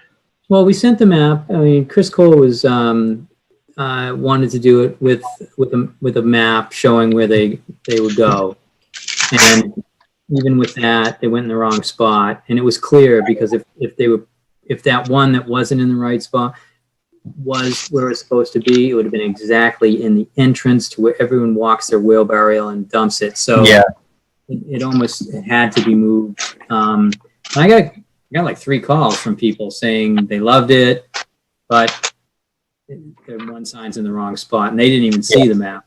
So now what's next is if people are dumping there, they can call the police, or they can take a photograph of the person dumping. Calling the conservation office, calling the conservation office isn't exactly what's needed at this point. It's really a violation, and the police should be called. But we could, I mean, if I'm in the office, I could go down and confront the person, I guess. Not really our job. Enforcer, but so I'm happy about that. And then some signs, some biking signs went up, and it's something that we're going to have to talk about. So Bear Meadow, I thought it was clear when I was talking to Will that he wanted 3 signs. It ends up that they need 5 out there, so we ordered 2 more. But then there was some more discussion about other spots and having, mountain bikes restricted from these areas. And I think the thought was, before we get into restricting all these areas that were restricted by a conservation commission in the past, that maybe this sitting conservation commission wants to look at this again and determine for themselves, after some public, comment, whether this is right for each one of these areas. And I got to tell you, for one, I talked to Will about this, and he said that would be fine, that Millette was always intended for mountain bikes to go through, or any kind of bike, non-motorized, because of Austin Prep being over there. And we thought that would be a great little access way for everybody who wanted to travel, through that to school or whatnot. Yeah. I think, I'll ask that. I think, Chuck, you had emails going back and forth with Will not that long ago that you had me on, and I think I said to you, no biking signs for now. I think we've got enough. I think there was good reason to put them where we did, but I think before we start talking about wholesale, I think we talked about this in a meeting one time. I'm not a fan of just like signing all these places to death. But then also let's talk about like what's right in some of these areas. Are there areas that where we feel like it should be allowed? I think that's something that we can kind of keep in our back pocket, or start bringing up and as we start to lighten up as the winter comes in. Sure.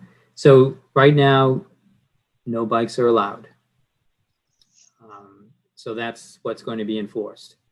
But we don't feel like we want to purchase any more signs, and we should probably look at this sooner rather than later, maybe the next 3 meetings or so. If there's a spot we could fit it in. Chuck, remind me, because I think you said this to Will. This is a policy and not necessarily in any sort of bylaw, right? That no bikes in these areas, like it's not in our bylaw. Like it's not like written anywhere, truly, right? This is just what somebody. I mean, you're right on the line of, you need to protect habitat and the 8 interests of the act and the bikes compacting and making their own trails and all that kind of stuff. You could kind of look at that and say, well, I understand why it's not, it's been restricted in certain areas. But then again, you can't, I mean, things might be different now. And that, my thought was a lot more people might be biking around these days than there were in the past. And mountain biking has become very popular. And people have to use these open spaces or we don't get them anymore. So. I was actually surprised, Chuck, when I moved to Reading that I brought my old mountain bike with me, and everywhere I went in the local trails, it was no biking, no biking. And how did you find out about that? Was it a sign up there, or? Yeah, I read like all the kiosks had hunting and biking and etc. And I think I looked up on like the town website, like had a blurb about each little local town forest, etc. And it said like activities, So. Yeah, the town forest allows, I think it's like dog, you can walk your dog in town forest. That's the only place that allows that. Yeah. So did you say you did order 2 signs or didn't order 2 signs? Did order 2 more signs. Okay, so that's on my way home, that place right in Woburn. So if you can't get there, I can get them. Oh, pick them up. I haven't got notice that they're available or they're ready yet, but yeah, let me know. You might just stop by if you're going past it. Yeah, I do like every week, so I know just where it is. So yeah. Okay, and I did realize I do have one more item here. The Reading Open Space and Recreation Plan. Chuck is starting to get involved in the Reading. Starting to get involved. Open. I'm in charge, man. I'm doing it. He's the lead, and in line with where we had issues on Castine Field and the master plan for Birch Meadow, we've been invited to provide, have someone involved and provide input. There's meetings. What I'll just say is, if I'm potentially interested in getting involved, but if someone really felt motivated and wanted to be involved or want to know a little bit more about it, please feel free to reach out to me.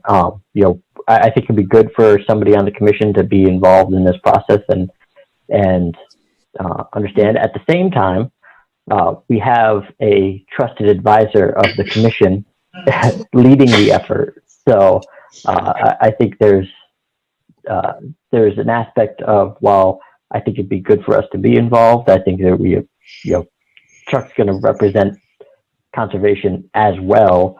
Yeah. But I think it's something that we should be paying attention to and have involvement in. So if it's something that you guys feel like somebody feels like they have interest in and being involved in this as a part of this process, just reach out to me. I can kind of give you a little bit more details of when the meetings are or how many meetings they're supposed to be. Chuck, I think you had told me. Mike, why don't you send what I sent you to everyone? Okay. And let them see the schedule. And most of these meetings are going to, I mean, being part of an open space and recreational plan is really important. And you're basically setting the tone for the town for the next coming years. It's a 5 to 7 year plan. And, you want to get it right. Do you want to have dog parks? Do you want to have CPA? Do you want to have any of these little notes in that CPA, in that open space plan? So when then you ask for another trail, you can refer to that in the open space plan and say, Millet was always supposed to be an area that had trails and public access. And that's what helps out on the open space plan. I think it would be a great opportunity where we have an engineer involved, we have, a planner involved, along with staff. And there's going to be someone from the recreation department, I hope. I haven't heard that yet. So I think that somebody needs to step up for this. I wouldn't say you shouldn't, but I would like, to have someone that would look over all the sections about the environment, plus add some stuff about town. So those are the two hats you guys get to wear. So it is important. You should do it. Yeah. And someone should be that liaison for the Conservation Commission. Chuck, I have a question. Can the liaison be an associate member or does it have to be a full member? It's up to the commission. I'll just say that my opinion is it's okay if it's an associate member. Should be open to everybody. No pressure, Nicola. Where's I'll- Kay I'll tonight? I'll forward along the details. I'll forward along the details that Chuck had sent me. And feel free to reach out to me if you have questions or want to talk about it a little bit more. Yeah, the next meeting, Zoom meeting, will be the end of October, but for one thing that happens, we're doing a survey, and the questions that we got for the survey are due this Friday. So those are some of the things that are happening in between meetings. Now, anybody can do the survey, right, Chuck? My suggestion would be everybody here. So these are the questions for the survey. The survey is going to go out in different forms. So got it. Right now, we're just trying to figure out what we want to ask and what we can mine out of that information. Okay. So we have the old survey to look to, plus some other towns. All right. That's it. That's all I got. I got one more. Okay. I'll make it quick. So on this, at this upcoming site visit agenda is going to have 56 Gray Coach Lane. This was a violation. Those houses along Gray Coach Lane had clear cut some land and back. They went through the process of getting notices of intent and planting, and now they want to close that out. I have Sudi Fay, or Sudi Gifford Fay, who lives at 56 Gray Coach Lane, is requesting that this get closed out. If the commission feels like you can go out there and review this site, then I'll tell her that we can put it on an upcoming agenda. But the problem has been, COVID and being able to access these properties. So what's your thought? I mean, obviously we'd like Carl to go out. Martha would be another, need to hear from you guys. I could go out on my own, but it might be a good idea to go out with a group. Social distancing, of course. So I was going to, I can say I could definitely try. I'm trying to do one of these a week, Chuck, at least to get on track here. So if this is a priority, and then 14 Dean Road, I was going to try to maybe go Friday to do that. So. Do we have paperwork about 56 Gray Coach Lane to refer to if we're going out on a site visit? Yeah, that's a good question. Yeah, I'll send you the order of conditions. Oh, I remember this one. I think I was around for this one. This one was multiple, right? Wasn't this like a bunch of the houses did this all at once? Yeah. Tree company was working on a next door neighbor's house. And from my understanding, they were going to make a deal with these people. They were trying to get more work, and they ended up clear cutting all these areas. And they did that same thing that we always talk about, this rule of thumb. As long as it's a danger, as long as you call it a hazard, as long as you call it a health and safety risk, it's allowable. It kind of went in that same thing. So that's what the homeowners found out about. But they found out that they had, needed permission to do this. It was right on the edge of a wetland. Yeah, Chuck, I think we should include it.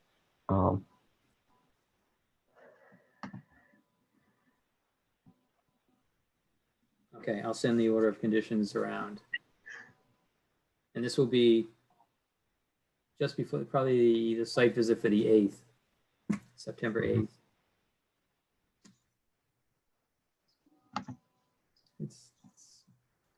That's what I have. Okay. Do I hear a motion?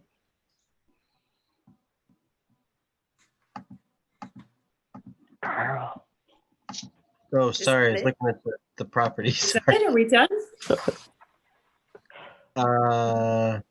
A motion to adjourn.